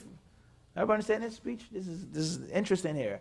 He then says, and then he makes repentance. Waqad, he could possibly make repentance from his improper intention and have regret. And have what? Regret. I wasn't doing it right then. And the sign of this is that he avoids claims. So listen to this carefully. The kalam of Dhahabi rahimahullah is that he avoids what? A da'awi. I know this, I got this, I'm the best at this, I'm this, I'm this, I'm this. He avoids what? Claiming things. He avoids what, he said? Claiming. And he, in the love of debating and arguing. And the intention, he says, وَمِنْ قَصْدِ التَّكَثُّرْ بِعِلْمِهِ وَمِنْ قَصْدِ التَّكَثُّرْ بِعِلْمِهِ وَإِزْرَاءِ طيب. He says, and just for a person just gain knowledge, just to have more of it, for no other reason, no other purpose. Looking down upon oneself. فَإِن تَكَثَّرَ. So if a person just seeks knowledge just for this, without the proper intention, or he says, I know more than fulan, فَبُعْدًا لَهُ. Go away. He's far away. Person claiming, I'm this, I'm that, I'm this, I'm that. Pay close attention. Everybody understand this? Saying that you're this, and the next person, what? Is it? Moving forward. ومن ذلك ما يذكره بعض القصاص أن رجلا خطب امرأة ذات منصب وجمال فأبت لفقره وقلة حسبه ففكر بأي الأمرين ينالها أبي المال أم الحسب فاختار الحسب وطلب له العلم حتى أصبح ذا مكانة فبعثت إليه المرأة تعرض نفسها فقال لا أثر على العلم شيئا. He says there's a story here that a man went to marry a very beautiful woman, a prestigious, high-born woman. But she said, no, because you're poor, you're a peasant. What can I do with you? I don't want to marry you. You have nothing for me. So he sat down and thought, how can I get this beautiful, prestigious woman? Can I get her through money? Can I get her through lineage? Obviously, he can't change his lineage. Many people in history, many great historical figures, they have covered up their lineage through money or other means. I'm the son of this one. Actually, you're the son of a bread maker and not of a great warrior or a great poet or a great artist. It's well known in history. Even to this day, many people, they pay money to do what? To erase their history. And then I'll have this nobility or this background. So this man here, he says, I'll seek knowledge through what? He's with wealth. And he's وَطَلَبَ لَهُ الْعِلْمِ. And the way of me getting this wealth is through seeking what? Knowledge. So then when he became, he says, أَصْبَحَ ذَا مَكَانَةٍ. He became strong, powerful. The woman, she sent her soldiers to him. I want to marry you. It's okay now. You're noble now. And the man said, sorry, never mind. He says, I won't give anyone precedence above my what? My first true love, which is what? Which is knowledge. Where are the people like this today, Allahul Musta'an. It also goes to show us how people can seek knowledge for women back what? Back then, let alone today. And what you live in a whole land, no one's knowledgeable, no one can recite. I'm the student of knowledge. So therefore, I want to marry you, marry you, marry you, marry you, marry you. And it's people, they deny this. Astaghfirullah, you can't say that, akhi. This is a reality. This is a what? As we just read. Everybody clear on this? خيرا إن شاء الله. وذلك لأن العلم أرشده إلى تصحيح النية والأعمال الصالحة فدخل في عداد إنما يخشى الله من عباده العلماء فتورع بترك امرأة كان طلب العلم لأجلها أو كان طلب العلم لأجلها إعلاما بصدق قصده وسلامة مأربه ومما قلته في هذا المعنى من الأبيات. He says, in summarizing all of this, this because knowledge, the knowledge that he obtained, it led him to the direction of correcting his niyyah, of fixing his niyyah. The beauty of knowledge and the power of knowledge, it rectified what was once corrupt. And it led him to righteous actions, and then he was included, bi'idhnillah, in Allah's statement, it is only the ulama from Allah's slaves who truly fear him, subhanahu wa ta'ala. So he left off the woman, was the original purpose of him seeking knowledge, to show the people that he was true and sincere, and that his intentions were pure. Then the author, rahimahullah ta'ala, goes on to quote several different lines of poetry that he himself wrote. Anyone who wishes to read them in Arabic and memorize them can go back to them at his or her own leisure. Bidnillahi subhanahu wa ta'ala. Let's move on. The author then says, فَالْحَذَرَ الْحَذَرَ أَيُّهَا الطَّالِبُ مِنَ الشِّرْكِ فِي النِّيَّةِ فإن الله تعالى يقول كما في الحديث القدسي أن أغنى الشركاء عن الشرك من عمل عملا أشرك فيه معي غيري تركته وشركه وقد أجمع العارفون على أن استحكام الهلكة إنما يكون إذا خلى الله بين الإنسان ونفسه وعندئذ تتخطفه الشياطين وتتشعب به المسالك وتكون النار أولى به. He says, so beware, beware. Beware, beware. فَالْحَذَرَ الْحَذَرَ. Beware, O you student, from making shirk in your intention. Because Allah says in the Qudsi hadith, I have nothing to do with the partners. I'm in no need of the partners. I'm free from the partners. Anyone who makes an act in which he makes a partner with me, I will abandon him and his shirk. He says, in all of the knowledgeable people, the Arifun, This is a Sufi book we're reading. He says, the Arifun, the knowledgeable people, he says, they say, أَنَّ اسْتِحْكَامَ الْهَلَكَ. He says, total destruction and absolute loss and ruin is when Allah frees, or when Allah Azza wa Jalla leaves a person to himself. That's when it's total destruction. When Allah is no longer protecting you. When Allah is no longer with you, when Allah is not looking after you, then it's what? Istihkam al-halaka. He says it's absolute what? There's no chance of you winning. Everybody understand this? So Allah says in the hadith, if you make shirk, I will what? Abandon you. Once Allah abandons you, then there is hope for you, success. He says istihkam al-halaka. Not just halaka, but istihkam. It's strong, totally ruined, finished. He then says, and when that happens, the devils will snatch him up. He'll be kidnapped by the demons. And he'll have so many different things that he's fallen into. He won't be focused. He's just ruined. وَتَكُونَ النَّارُ أَوْلَى بِهِ وَالْعِيَاذُ بِاللَّهِ. And the fire will have the most haqq for him. We deserve you more. Come here to us. وَالْعِيَاذُ بِاللَّهِ. When Allah Azza wa Jal abandons you. قال حماد بن سلمة رحمه الله من طلب الحديث لغير الله مكر به. هكذا بالضبط. It says here, Hamad ibn Salama, he said, he who seeks knowledge for other than Allah, makara bihi. The way that it says here with the three fathas, as if Allah will make a plot against him. Makara bihi. And his other version says, mukira bihi. A plot will be made against him. Khairan inshallah. وإن صلاح النية في العلم لأكبر معين عليه. كما قال أبو عبد الله الروذباري العلم منقوف على العمل والعمل منقوف على الإخلاص والإخلاص لله يورث الفهم عن الله عز وجل. He says, therefore, having a correct intention is the greatest thing which will help you in seeking knowledge. The greatest, strongest tool is sincere intention. How much you know, how fast you can read, where you come from, who knows you, this and that, that's not the greatest thing. It's sincere, pure intentions. As Abu Abdullah al-Rudhabali said, knowledge is based off, it stops based off of action, depends on the action. And the action is based off of sincerity. And sincerity for Allah will inherit and bring and cause pure understanding from Allah subhanahu wa ta'ala. وفي سنن الدارمي عن إبراهيم النخعي أنه قال من ابتغى شيء من العلم يبتغي به وجه الله أتاه الله منه ما يكفيه. He says, it states that Ibrahim al-Nakhai said, he who seeks something of knowledge and he's intending the face of Allah, Allah will give him that which will suffice him. Allah will give him that which he needs. And only Allah knows what else Allah will give you. But at least you'll have what? That which is sufficient. He then says, last but not least, تنبيه يستدل بعض الناس على أن العمل يورث العلم دون تعلم بقوله تعالى واتقوا الله ويعلمكم الله. He says some people, they misuse a verse in the Quran. Surah Al-Baqarah, Allah says, fear Allah and Allah will teach you. To state that when a person is acting upon, when you make actions, that brings ilm. Not the opposite. In other words, just work and then you'll what? Learn. Instead of learning and then working. قال في تفسير المنار نقلا عن شيخه اشتهر على ألسنة المدعين للتصوف في معنى هاتين الجملتين واتقوا الله ويعلمكم الله أن التقوى تكون سببا للعلم وبنوا على ذلك أن سلوك طريقتهم وما يأتون به فيها من الرياضة وتلاوة الأوراد والأحزاب تثمر لهم العلوم الإلهية بدون تعلم. And he goes on to refute that statement, quoting from a few people with regards to the tafsir, stating why that is wrong, that's incorrect. Summarizing that's what? Incorrect. Knowledge first, then action. Taqwa, hakada, not the opposite. You just be pious and then knowledge will fall upon you from the sky. No, that's wrong. That's incorrect.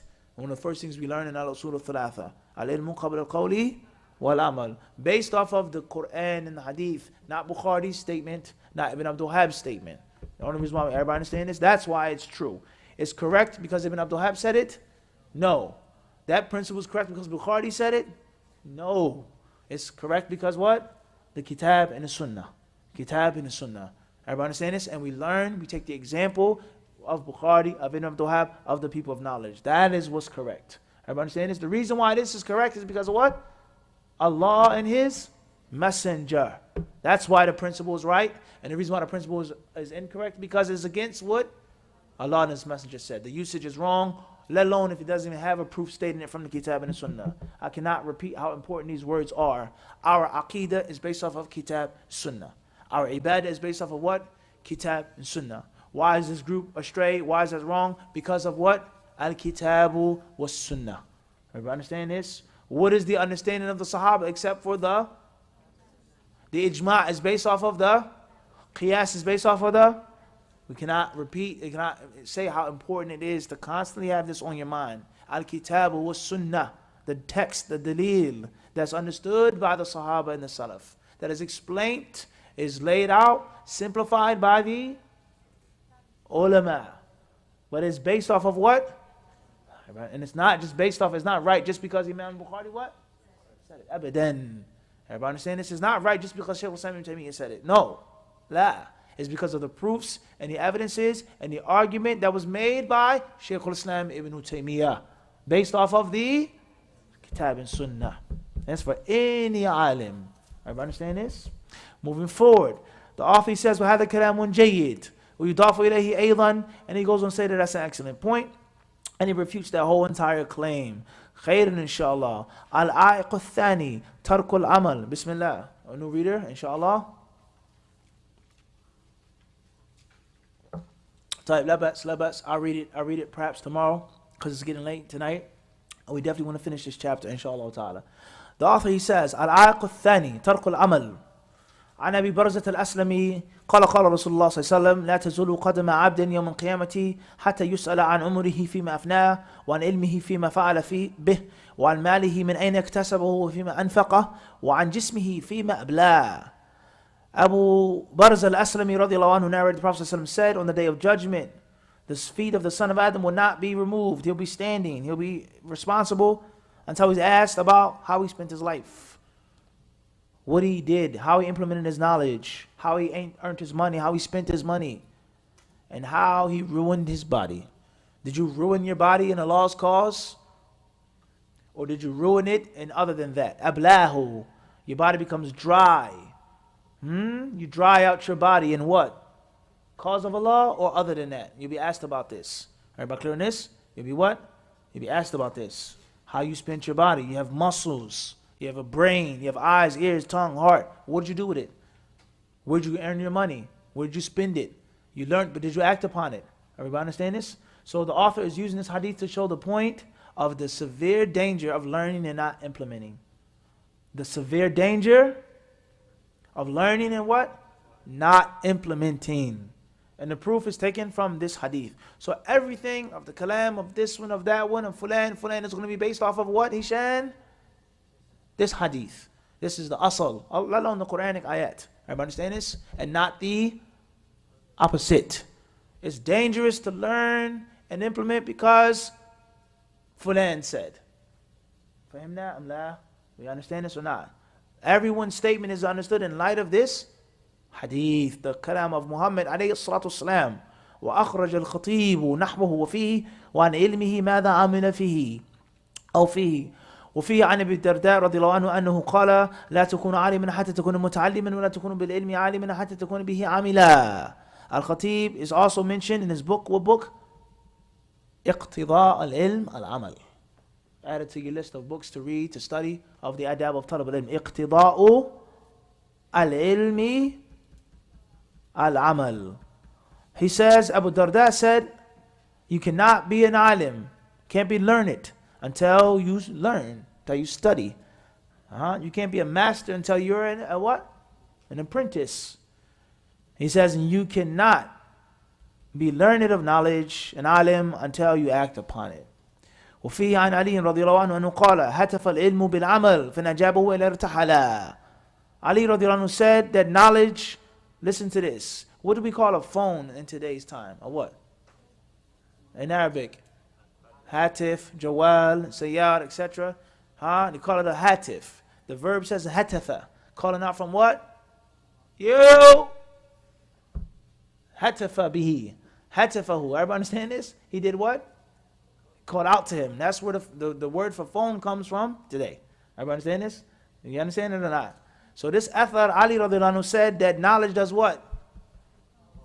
Calls out for what? Who? Action. Where are you at? I'm looking for you. Everybody understand this? He says if he finds it, then he'll come. It'll come. And if not, then the knowledge will what? Everybody understand this? I came to your hotel room. I called you. You didn't pick up the phone, so I left. Look at how beautiful this speech is. Knowledge wants what? Action. If the action isn't there, then the knowledge, it won't what? It won't remain. Everybody understand this?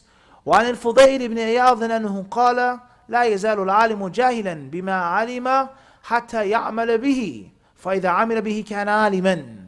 Fudayl ibn Iyad rahimahullah, he said لا يزال, listen to this, how deep this is. Fudayl ibn Iyad, he says that the alim, the learned man, the scholar will be a jahil. He'll continue to be an ignoramus until he acts upon what he has learnt. And this goes to show you someone can have information and facts and at the same time be what? Jahil, waliyadhu billah. But that's not your place to say who is and who isn't. Your job is to do what? You worry about getting your knowledge. Everybody understand this? Nor do you make this as an excuse for you to be a failure and for this one to be successful. Everybody understand this? Nor is it your place to scorn ilm and to scorn years of study, to scorn academic acknowledgments. That's not your place to do that. That's not your what? Fudayl ibn Iyad said, kada, kada, kada. So it doesn't matter what degree you have. This is what we suffer from today. That's not the right way, guys. That's what? That's not the right way. And you yourself, let me hear you recite the Fatiha. Tfaddal. Let me hear you recite 40 Hadith Nawawi. Tfaddal. What do you know about Usul al-Fiqh? Tfaddal. Fara'id. Tfaddal. Tell me a story from the Seerah. Tfaddal. What's the tafsir of this ayah? Tfaddal. He can't answer anything. But he's telling what Fudayl ibn Iyad said about this one and about that one. Everybody understand this? That doesn't make any what? Period.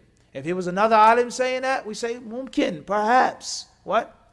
Perhaps. Busy yourself, learn, you study, you worry about benefiting yourself instead of trying to strip something from the next person. He then says, Al-amalu bil-ilmi mud'atun li-hifdhihi wa thabatihi, kama anna adam al-amali mud'atun li-dhaya' al-ilmi wa nisyanihi.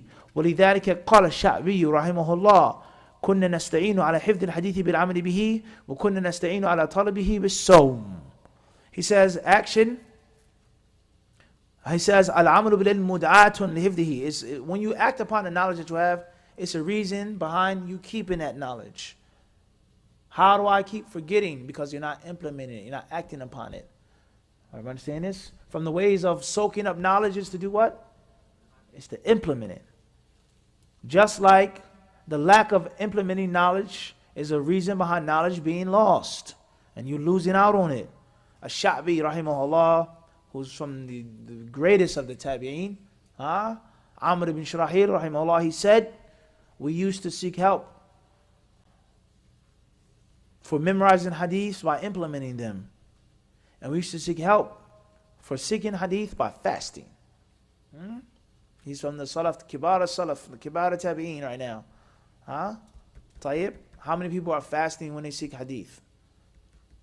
How many of us fast, voluntary fasts? Let alone to go out and to search and to study with less energy. You're thirsty, you're tired, you have a migraine. Everybody understand this? He says here, وَقَالَ عَبْدُ اللَّهِ بْنُ مَسْعُودٍ رضي الله عنه إني لأحسب العبد ينسى العلم كان يعلمه بالخطيئة يعملها ولا حول ولا قوة إلا بالله. Ibn Mas'ud said, indeed, when someone forgets some knowledge that they previously learned, I think it's because of a sin that he is making. A sin that he is making. Everybody understand it's a sin that he's what? Making. Now, before we move forward, you not implementing knowledge doesn't just necessarily mean that it's just a sin. Something that you're making a fisq. It could be you not practicing the knowledge. Not teaching the knowledge. Everybody understand this? Not doing what you're supposed to do with the what? With the knowledge. Everybody understand this? All of that is included in what? Adamul ilm. So if you're making fisq, if you're spending your time drinking alcohol, not only are you not implementing the knowledge by making a sin, by avoiding khamr, Allah says, fajtanibuhu, two things right there. The time that you're spending drinking alcohol is time wasted for reviewing the knowledge and teaching the knowledge. So you have three major things which all lead to you what? Forgetting that knowledge. No. La. Not forgetting it. But the knowledge being what? Taken from you. Punishment. In the form of forgetfulness. For him, nahada wala. Everybody understand this or not? Everybody got this? So it's not a joke. Khairan, inshallah. Then author, rahimahullah ta'ala, he goes on to mention a few more quotes. He says, وَتَرْكُ الْعَمَلِ بِالْعِلْمِ عَلَى قِسْمَيْنِ أو الأول ترك الائتمار بالواجبات الشرعية وترك الانتهاء عن المحرمات الشرعية فهذا كبيرة من الكبائر وعليه تحمل الآيات والأحاديث المتوعدة من ترك العمل بالعلم. The first is two ways of not implementing your knowledge.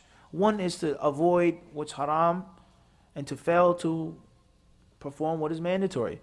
And that's a major sin. And that's what's meant by those ayat and those ahadith about the sin and the threat that awaits those who don't implement their knowledge. Al-Qism al-Thani, the second type, Tarkul Mustahabbat or Tarkul Ijtinab al-Makruhat, leaving off recommended acts and avoiding disliked acts. Things that aren't haram to do, you should what? Stay away from. Things that aren't mandatory to do, you should what? Do them. Because that's when you learn the fadat, the virtue of this prayer, the virtue of this fast, the virtue of the miswak, the virtue. And none of it is what? Fard. What's the point of learning all those hadiths in Sahih Muslim, all those extra acts, and you never ever what? Do any of them. Everybody understand this? Khairan, inshallah. Moving forward, the author then says, he mentions a few more quotes. Maybe we'll mention Ibn al-Jawzi's quote at the end of the chapter. قال ابن الجوزي رحمه الله والمسكين كل المسكين من ضاع عمره في علم لم يعمل به ففاته لذات الدنيا وخيرات الآخرة فقدم مفلسا مع قوة الحجة عليه. انت كلامه لا إله إلا الله. His kalam يكتب بماء العينين. It could be written with the tears from your eyes. How valuable it is. Everybody understand this? If you had to make ink from your tears in your eyes, it wouldn't be a waste.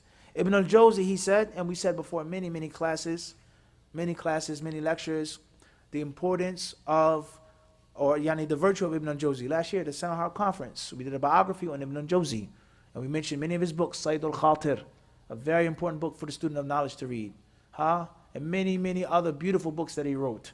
Not saying that everything Ibn al-Jawzi wrote was correct and is free from error, just like any other alim.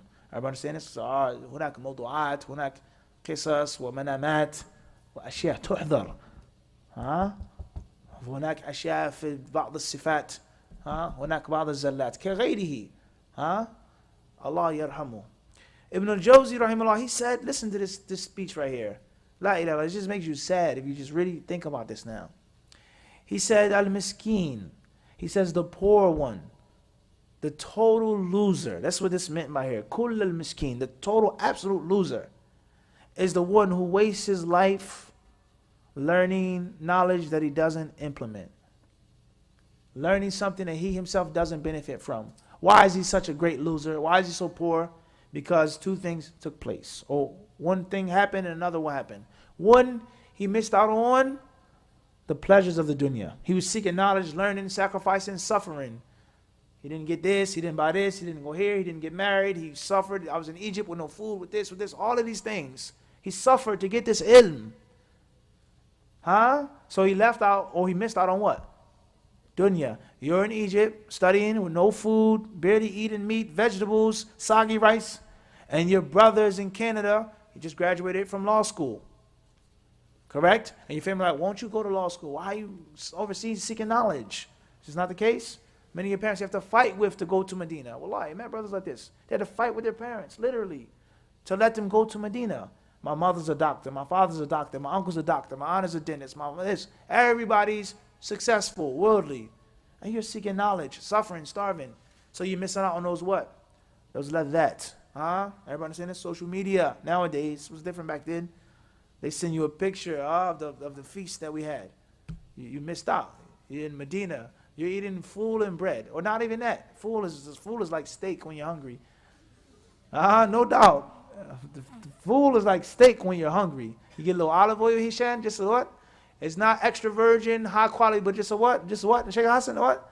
Shway, just a little bit of olive oil. It's cut, it's watered down, but it's still olive oil. You get a little feta cheese. You go to Medina, you go to the grocery store. Anyone who's ever been there knows this. Perhaps it's the same in other countries. You can't afford a big thing of the cheese. You get a little what? A slice, a ruba kilo. A fourth of a kilo. Or even better than that, even worse than that, you say, I have 5 riyals. Give me 5 riyals worth of cheese. Literally. Give me 10 riyals worth of feta cheese. You get a little tomato. It's not the best tomato. Maybe some onions, a little bit of parsley. You mix it up, mash it up, make it nice and hot. The fava beans start bubbling and boiling. You put it in a bowl, a little olive oil, your onions, tomato, and the feta cheese and some ice, some bread, some pita bread. Oh man. La ilaha illallah. This is, if we're starving, those beans taste like rib eye steak. Am I making this up? Simon, Sheikh Hassan, am I making this up? That's like a ni'mah to eat that. And we're not talking about for breakfast. This is your dinner. That's your dinner. That's all the money that you have. What if you don't have that? You have enough money, and the laws are witness, we're not making this up, for nothing more but bread and yogurt. It's not cooked. There's no beans, bread and yogurt. That's your dinner for a week, 2 weeks. Bread and yogurt. Or you may not have money for water. You may not have money for bread. This is a reality. This is true. Everybody clear this or not? You spend all your money at the hospital. Your daughter got sick. All your monthly stipend, the money that the brother sent you from America or Canada, is gone in 1 hour at the hospital. Your daughter was sick. There's no more money for the rest of the month. Pampers, cap, the money is gone. This is all the food that you have. And then your cousin or your brother, they send you a picture or they call you, oh, we just had this. He just graduated. He just bought a car. He just bought a house. So you're seeking knowledge. You're suffering. You're sacrificing. You're missing out on that to dunya. Not just the dunya. You're in the world. You're missing out on what? That. The beautiful things of the worldly life. So that's the first loss. That's the first what? First loss. Then he says, and you also miss out on the good things of the hereafter. You miss out on the what? The good things on the hereafter. You have loss in this life and what? Loss in the next. And that's not it. He says, فَقَدِمَ مُفْلِسًا. He says, you go to the hereafter and you're bankrupt. You have no money in your bank to fight with, to argue with, to beg and ask Allah. Oh Allah, I did nothing. He says, مَعَ قُوَّةِ الْحُجَّةِ عَلَيْهِ. And it's a very, very formidable argument against you. Allah will ask the alim, I taught you this, I gave you this. فَمَا عَمِلْتَ فِيهَا فَعَرَّفَهُ نِعْمَهُ فَعَرَفَهَا. Allah will tell him his blessings that he gave him. You went to Medina. In Canada, you're a normal, average person. Who are you? You're 20 years old, 19 years old, nothing. Young punk. Allah chose you to travel to the Prophet's city.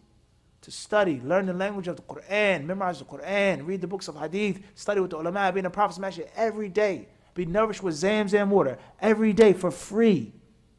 Allah gave you all of that knowledge, so many blessings, young, strong, handsome, intelligent, all the things Allah gave you, and you didn't implement the knowledge that you had. There's quwwatul hujjati alayhi. There's a major argument against you now. What are you going to say to Allah? You didn't implement your ilm. Allah asked you all the things I gave you. You couldn't repay me. All I asked you was to implement what I gave you. That's all was asked from you. It's very dangerous, and it's one of the major obstacles of seeking knowledge. Khairan, inshaAllah. With that being said, those are the first 2 chapters of the book. And before we move forward or stop, pay close attention, brothers. These are considered to be the most important, main, primary obstacles. Okay? The initial primary obstacles. And they're the general ones. Now, later on, bi'idhnillahi ta'ala, the third one, you can see the author's minhaj. He's now going into the more detailed obstacles. The more what? Detailed obstacles. And they're just as important as the... Everybody understand this? As we just said. Because that's not enough now. If I go to Medina, I go to Yemen, I go to Egypt, wherever I go to study, Somalia, wherever you're going. All right? Just examples. Wherever you go. I'm sincere and I act upon my ilm. That's not enough to what? No. Let alone to be good. Let alone to be professional. Let alone to become something great and elite. You have to know the what? The finely subtleties. Everybody clear on this or not? So the first 2 are the most important. They're the initial ones. But they are also the general ones that you want to hear all of the time. Be sincere. I want to advise you to go to Medina. Be sincere. Which is beautiful advice. Be sincere. But that's not what? Actual. Everybody understand this? Detailed. Tight. He says, Al-Arq al-Thalith, the third obstacle or pitfall, al-i'timadu al-kutub dun al-ulama, is relying upon books and not the scholars. Relying upon books and not the scholars. Before we go into the explanation, this is clearly a major problem. It's to think that you can just be self-taught. You can teach yourself. You can understand it yourself. You can learn yourself. And there are many problems that come from relying on books and not the people who are learned.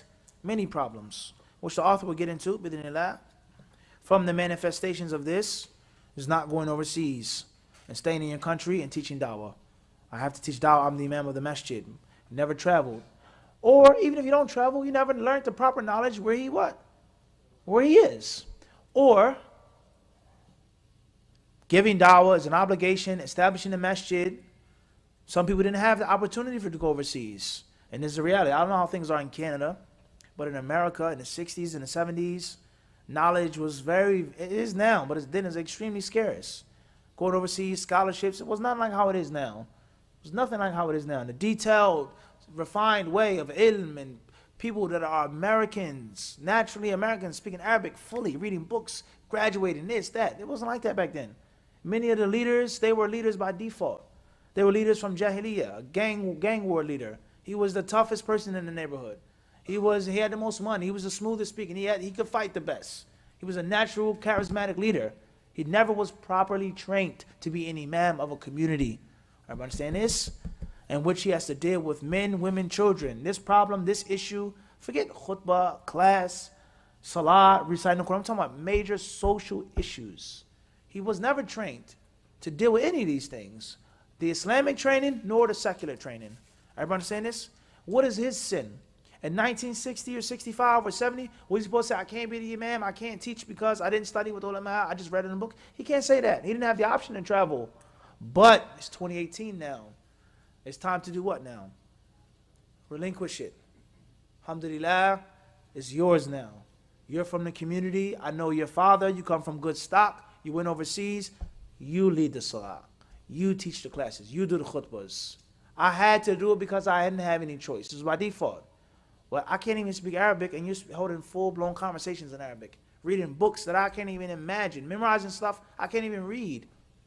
How is it even permissible and possible for me to keep the power and to banish you and run you away and chase you away? This is the state of many, many masjids in the United States. Canada, I don't know. I don't have that much experience here. And I'm not going to speak about that which I don't know about. But my country, this is a major reality. And then it becomes even worse when you come back from overseas, Adam. you studied, you learned, and you look at me like nothing. You disrespect me, call me by my first name. You don't have no respect. I'm old enough to be your father, grandfather. I was literally fighting in the streets to establish a masjid, to get away the drug dealers and the prostitutes and to clean up the neighborhood and to establish Islam and to get the people in the school not to disrespect Muslims, pull off a girl's khimar, to celebrate the Eid, not to make fun of Muslims in public. We had to literally fight for this, literally. It's not figurative. Actually talking about fighting, violence had to be shown for there to be a basic amount of respect for the Muslims, for you to wear niqab and walk down the street and no one say anything to you. You come back from overseas, you know 10 times more than me. You don't say, Jazakallah khairan, ya Sheikh. May Allah bless you for your efforts. May Allah reward you. I'm here on my summer break. You know, if there's anything you need me to help you out with, any classes, here's my number, Sheikh. Not imposing, but say, anything you want me to do, I'm at your service. No. No respect, no acknowledgement, rather disrespect. He's a deviant. You're ignorant, stupid, old. Ajhal min himar ahlihi, mubtadi', dal, mudil. You start cursing him and just totally berating him. That's your poor akhlaq, even though you have the knowledge or some knowledge. But then comes Asad. Asad graduated later than you, 10 years later, 5 years later. Asad's akhlaq are beautiful. He has respect, he's humble, he respects his elders, he's willing to teach, he's not asking for anything. But me as the old 60-year-old imam, 70-year-old imam, I'm looking at Asad through the scope of who? Adam. He had a long beard and what? You have a long beard. Everybody understand this? He had a short thobe and what? You had a short thobe. He graduated from Medina and you what? He said he was Salafi and you said you what? So I'm going to treat Asad the same way. And now who suffers? Who suffers now? The community. The community suffers because of your poor and terrible akhlaq and your lack of respect. And you not realizing that this imam did not have the opportunity that what? You had. Everybody understand this? And then the whole masjid remains upon ignorance, misguidance, no knowledge, and then it gets the stamp. Masjid Ahlul Bid'ah, they don't want the dawah, move forward. Masjid after masjid, and this is exactly what has happened in most masjids, especially in the East Coast. This is exactly what happened. You can't go there, you can't teach there, then it's 20 years later. It's 20 years later. Salmon comes back, 25 years later. I'm older now. I have cancer. My children are grown. I had this affliction. My son died. My wife died. My pride, my arrogance, my venom is not like how it was 10 years ago, 20 years ago. I've humbled myself now. And things have really changed in the dunya. Salmon came back with character even more beautiful than Asad. And his knowledge was 10 times more than Asad's knowledge. Everybody understand this? So now I say what to you, Salmon? What do I do now? I say what? Say, tafaddal. This is your masjid. Teach whatever you want to teach. You got it. Open, green light. But Adam comes back on the scene and he starts doing what against Samir? Warning against him. Why are you going to that masjid? He's a mubtadi'. He doesn't want the haqq. He doesn't want the ilm. He doesn't want the ulama. He doesn't want the salafiyah. Everybody understand this? And then there's a big, gigantic mess in which the average layman Muslim is the victim. The average layman Muslim is the what? The victim. This is a reality in history. So it goes to show you that you have to understand what Allah has blessed you with. Everyone did not have the ability to go overseas and study with the ulama and sit and learn. Everybody understand this? So you have to know what Allah has given you, and it should humble you and make you more appreciative. And also, it's not just the brother that's two or this. No. We have fear among everybody. The older imam that was imam by default in 2018, what does he must now have to do? What does he have to do? He has to realize that things are different now. And you can't just be an imam talking off of emotion. It's not the 70s no more. Those days are gone. They're over. They're finished. As we said, there's a new what? A new sheriff that's in town. Everybody understand this? And it's upon you to understand that. And there's no disrespect. You work together. He put in the work. He established the community. He's a leader. He's an old man with experience. And you're the young, sharp, whippy kid that has all the knowledge, that can speak, that knows the rulings. And you work together. And then bi'idhnillahi ta'ala, you're the imam of the masjid. You teach the class at the masjid. He's not going to relinquish all the power immediately. It's hard. It's difficult. His ego is a reality, but you have your foot in the door. Is he stopping you from teaching? Is he putting a condition? Teach whatever you want to teach. One day, and perhaps I'll leave you with this, with tonight. We sit in the house of Sheikh Abdul Wahab al-Aqid in Medina. It was maybe every Wednesday, or I think it was once a month rather. Maybe the last Wednesday in a month. It was many years ago. He would open up his door and he would have a majlis for the Western brothers, whether they're from America, Canada, UK. And also a couple brothers that were from Saudi or Sudan, they were coming as well and they would talk. So the books that the Sheikh were teaching, or the book that the teaching was Jami' Bayan Ilm Fadlihi, Ibn Abdul Barr. The people read the book to him, he would make the ta'liqat, we would all sit in his house. Sometimes he would offer dinner and tea, sometimes just tea and dates. So if you came early, you got a chance to sit and talk with the Sheikh and actually have personal conversation with him, let alone ask questions, so on and so forth. So one day, he was talking about dawah, about etiquettes, the proper way, the improper way, avoiding this, so on and so forth. And he mentioned the story of some Sudani students, people that were from Sudan. Obviously, anyone who knows anything about Sudan, he knows that the country, like many other countries, is full of Sufis, riddled with Sufis. Well known, it's well known, strong hub of Sufism in Sudan, well known. So some of the Sudanese brothers that were upon the Sunnah, Hadith way, obviously when they had studied in Saudi, came back, it's going to be a clash. We're older, you're a Wahhabi, we're Sufi, whatever. Get out of here. They don't have no money, they don't have no power, they don't have no infrastructure. Everything is in the hands of these people, or most of it. So it's a problem. But there's a new generation, they're children, they're young people, people that aren't on the old cultural Sufi bid'ah way. So what's going to happen? He said that some of these Sudanese brothers, they said that they respected the elders, they didn't kiss up to them, but they respected them because they are older than you. Even if they're upon deviance, he's still a Muslim, unless you make takfir on him. And unless you're scared to say he's a kafir, but your action with him is the action of a what? Of a kafir. Because the usul of your tabdi', nafs usul, takfir. And many people today, if you read their histories and their stories, they used to be takfiris. And once again, they washed their history. They washed their history and they erased the history. They used to be takfiri, hardcore. And the same principles are what? No question, but with a new label. All right, but understand this, and that's all I'm going to say about that. So therefore, the Sudanese brothers, they would respect some of the elders, we respect them, not kiss up to them, we didn't say that. Nor agree with the batil. We never what? Lam nuqul hadha. They wouldn't agree with the batil and not enjoy the good and forbid the evil. But they respected them and they used a bit of wisdom. So they said the only thing that we had the opportunity to do was teach Quran. They knew that we knew Quran well, our qira'ah was good, they allowed us to do tahfidh, that was it. So he said we sat and we did tahfidh, that's all we did. We didn't talk about aqeedah, all we did was tahfidh, tahfidh, tahfidh, and tahfidh. He says, so as the tahfidh program was extremely successful, many students began to memorize the Quran, study the Quran, they became sharp. The parents were obviously impressed. There has to be some good in these Wahhabis. They're helping our children out. Has to be some good in them. So they said we kept focusing on tahfidh until the older Sufis, they said, these are your children. Khuluhum. Take them, you can start teaching them Islamic studies, Aqidah, whatever you want to teach them, as long as they remain positive, you got it. And he says, and that's how we began to establish the schools and the masjids upon the correct Aqidah, the correct Ibadah, the correct Amal. And by Allah's permission, we were able to make some type of change. Some type of change, slowly, not rushing. Everybody understand this? So the point that we're trying to get to is, from this point, is to understand that everyone doesn't have the ability to go overseas. If you do have the ability to go overseas and study with the ulama or in your own country, wherever they are, then that's what? That's what you should do. And that you should not just be self-taught from a book. You should not be what? Self-taught from a book. And at the same time, it doesn't mean that you don't read books and you don't study by yourself and memorize and review and research. That's the other side of extremism. Everybody understand this?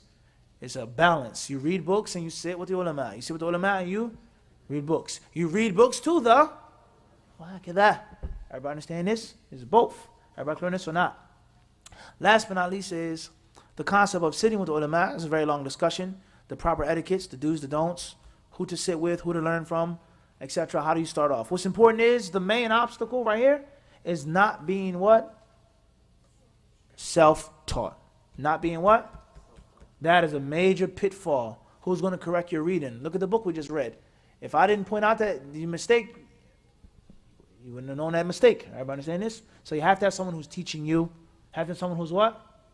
Last but not least, the last thing we'll mention here is that if you don't have a teacher and you are self-taught, it doesn't mean that everything you say is wrong and you're going to make mistakes. It doesn't mean that. You may be smarter than the person who actually sat with ulama. This is the reality of life. You may be better than him. It's reality. You may have been more sincere. You may have read 10 times more when he was sleeping. You may ممكن قد حصلت أكثر مما حصل هو. Your memory may be stronger.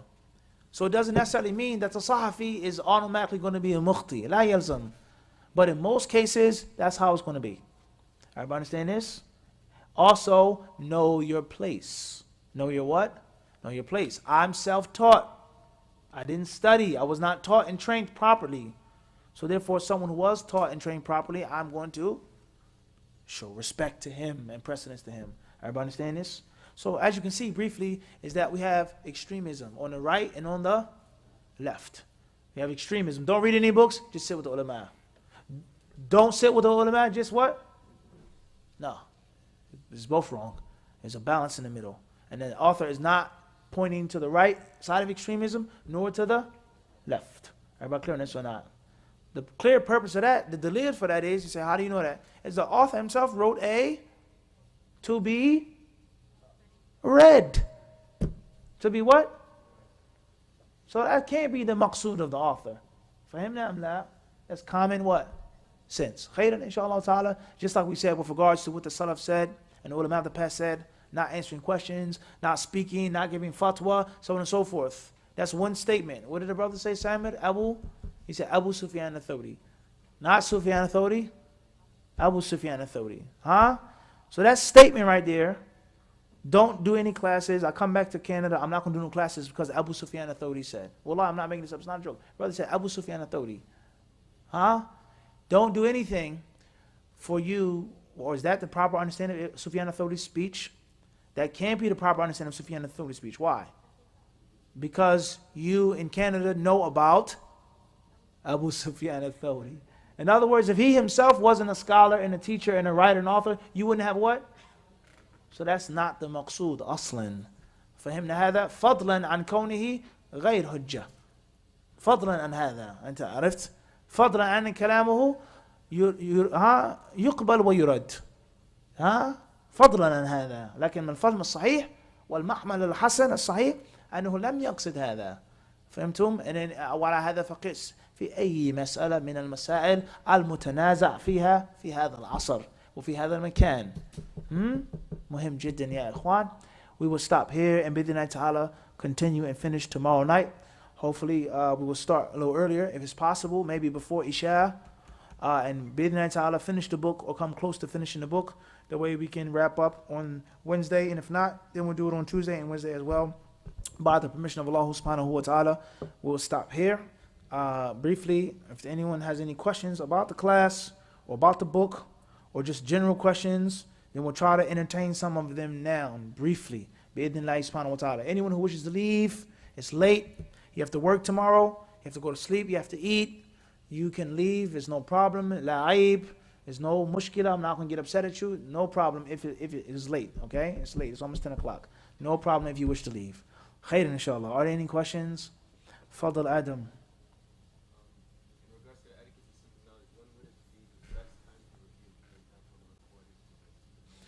Question says, with regards to seeking knowledge, won't be the best time to review. Won't be the best time for what? For recordings, to review your recordings or your notes. At different levels of review. Just like there are different levels of memory. Just like there are different levels of studying, different levels of researching. Some review is to be made daily, every day, every night. As soon as you get home, review the class notes because you have class tomorrow. And the teacher's going to ask you about that, or you want to know it. Pass it on, tweet it, write it, give it, spread it. And there's some notes in which you don't necessarily need to review.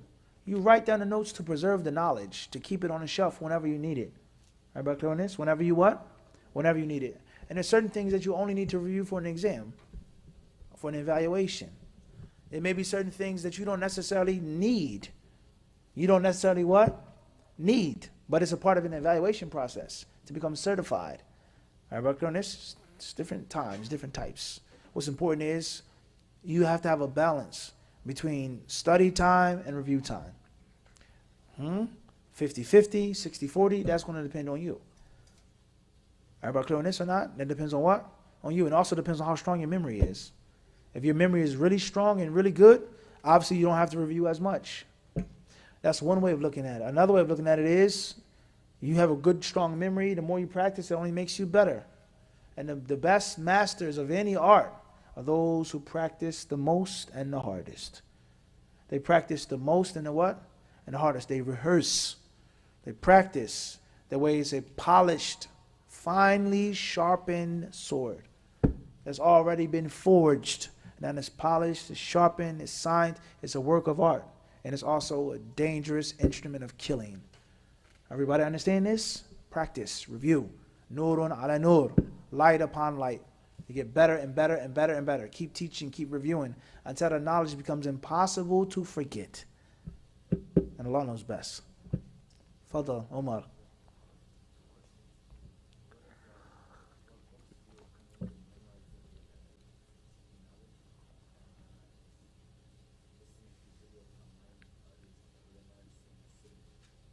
Type question says, what books do you recommend with regards to memorizing of the etiquettes of seeking knowledge, and is listening to the audio of the ulama the same as sitting with them? As far as what books, then I would initially say what I mentioned being theoretical. And the practical advice I would give you now is to memorize the ahadith regarding talab al-ilm wa fadl al-ilm.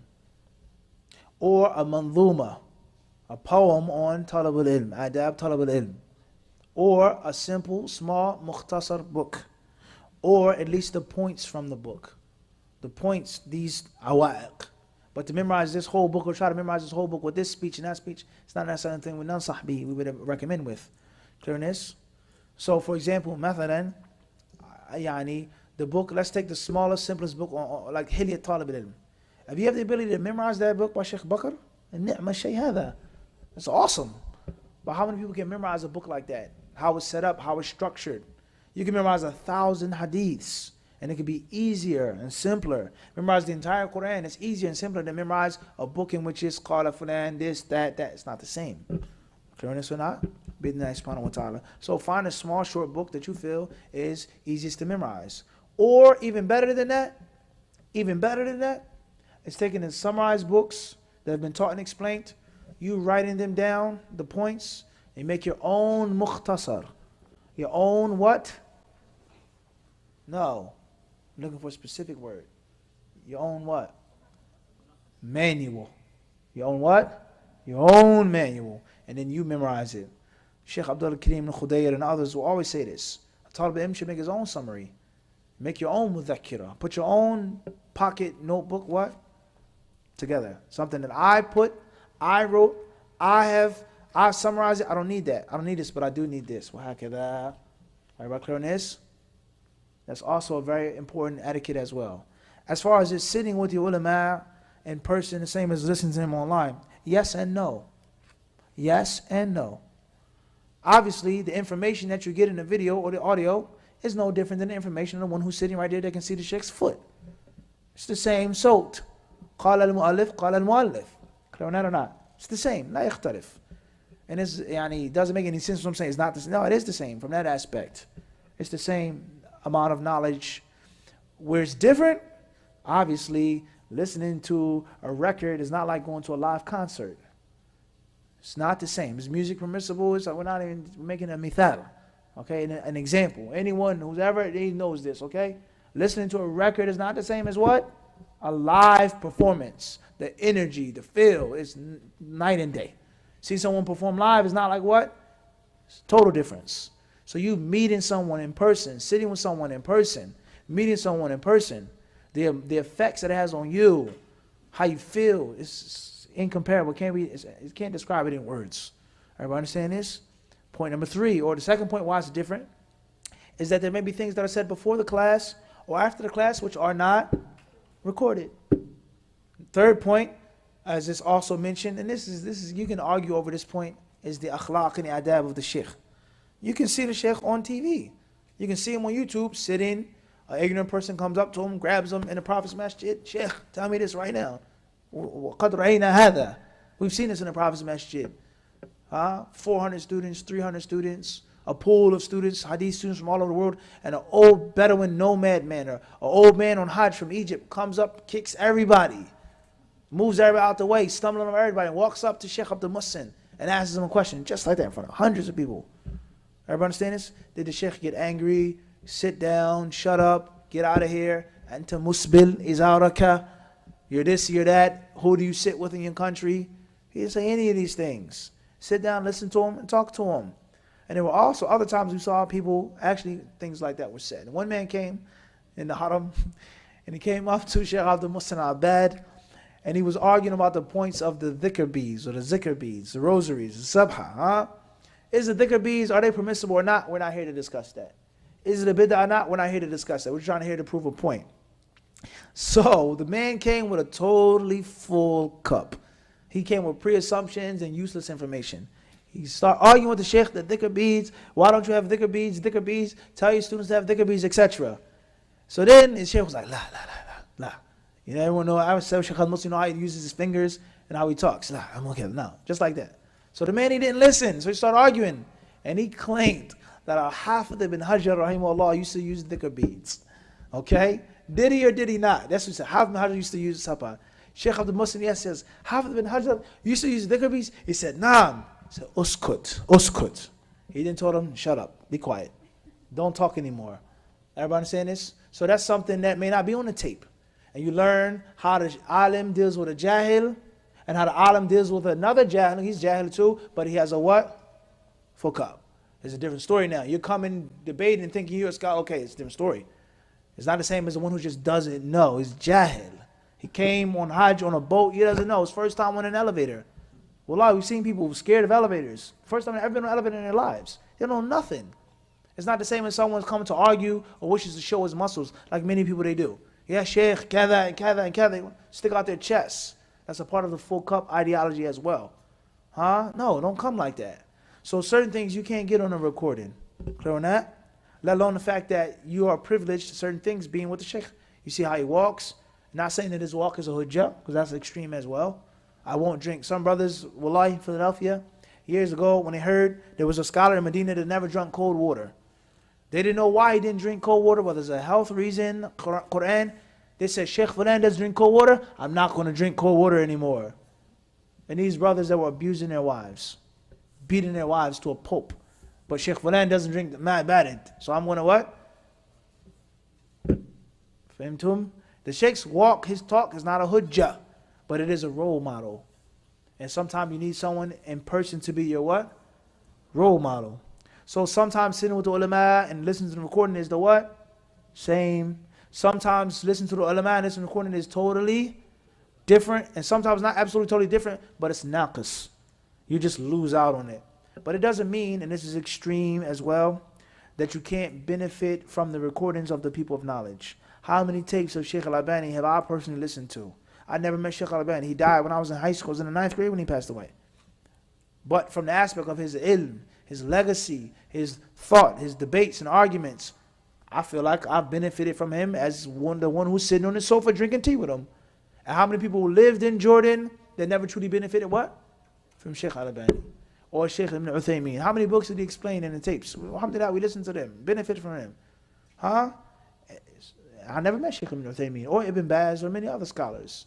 So you can benefit from tapes. You can. There's no more tapes. I'm a bit old-fashioned, sorry. In my day, when I first started, it was actual what? Tapes. You had a pencil. If it ripped, you taped it back up. There was no 200 gigs on an iPad. Unlimited power, huh? There was no unlimited power back then. Lie. You can download whatever you want. High-speed internet, live stream. It was none of that back then. You had to go to the tape store. You had to spend money. And you had to buy a big, heavy, cumbersome box of tapes. Take it back to your apartment, put it in the radio, and listen to it. They were MP3s, things like this, but it wasn't like, you know, it was like a luxury. It was like a what?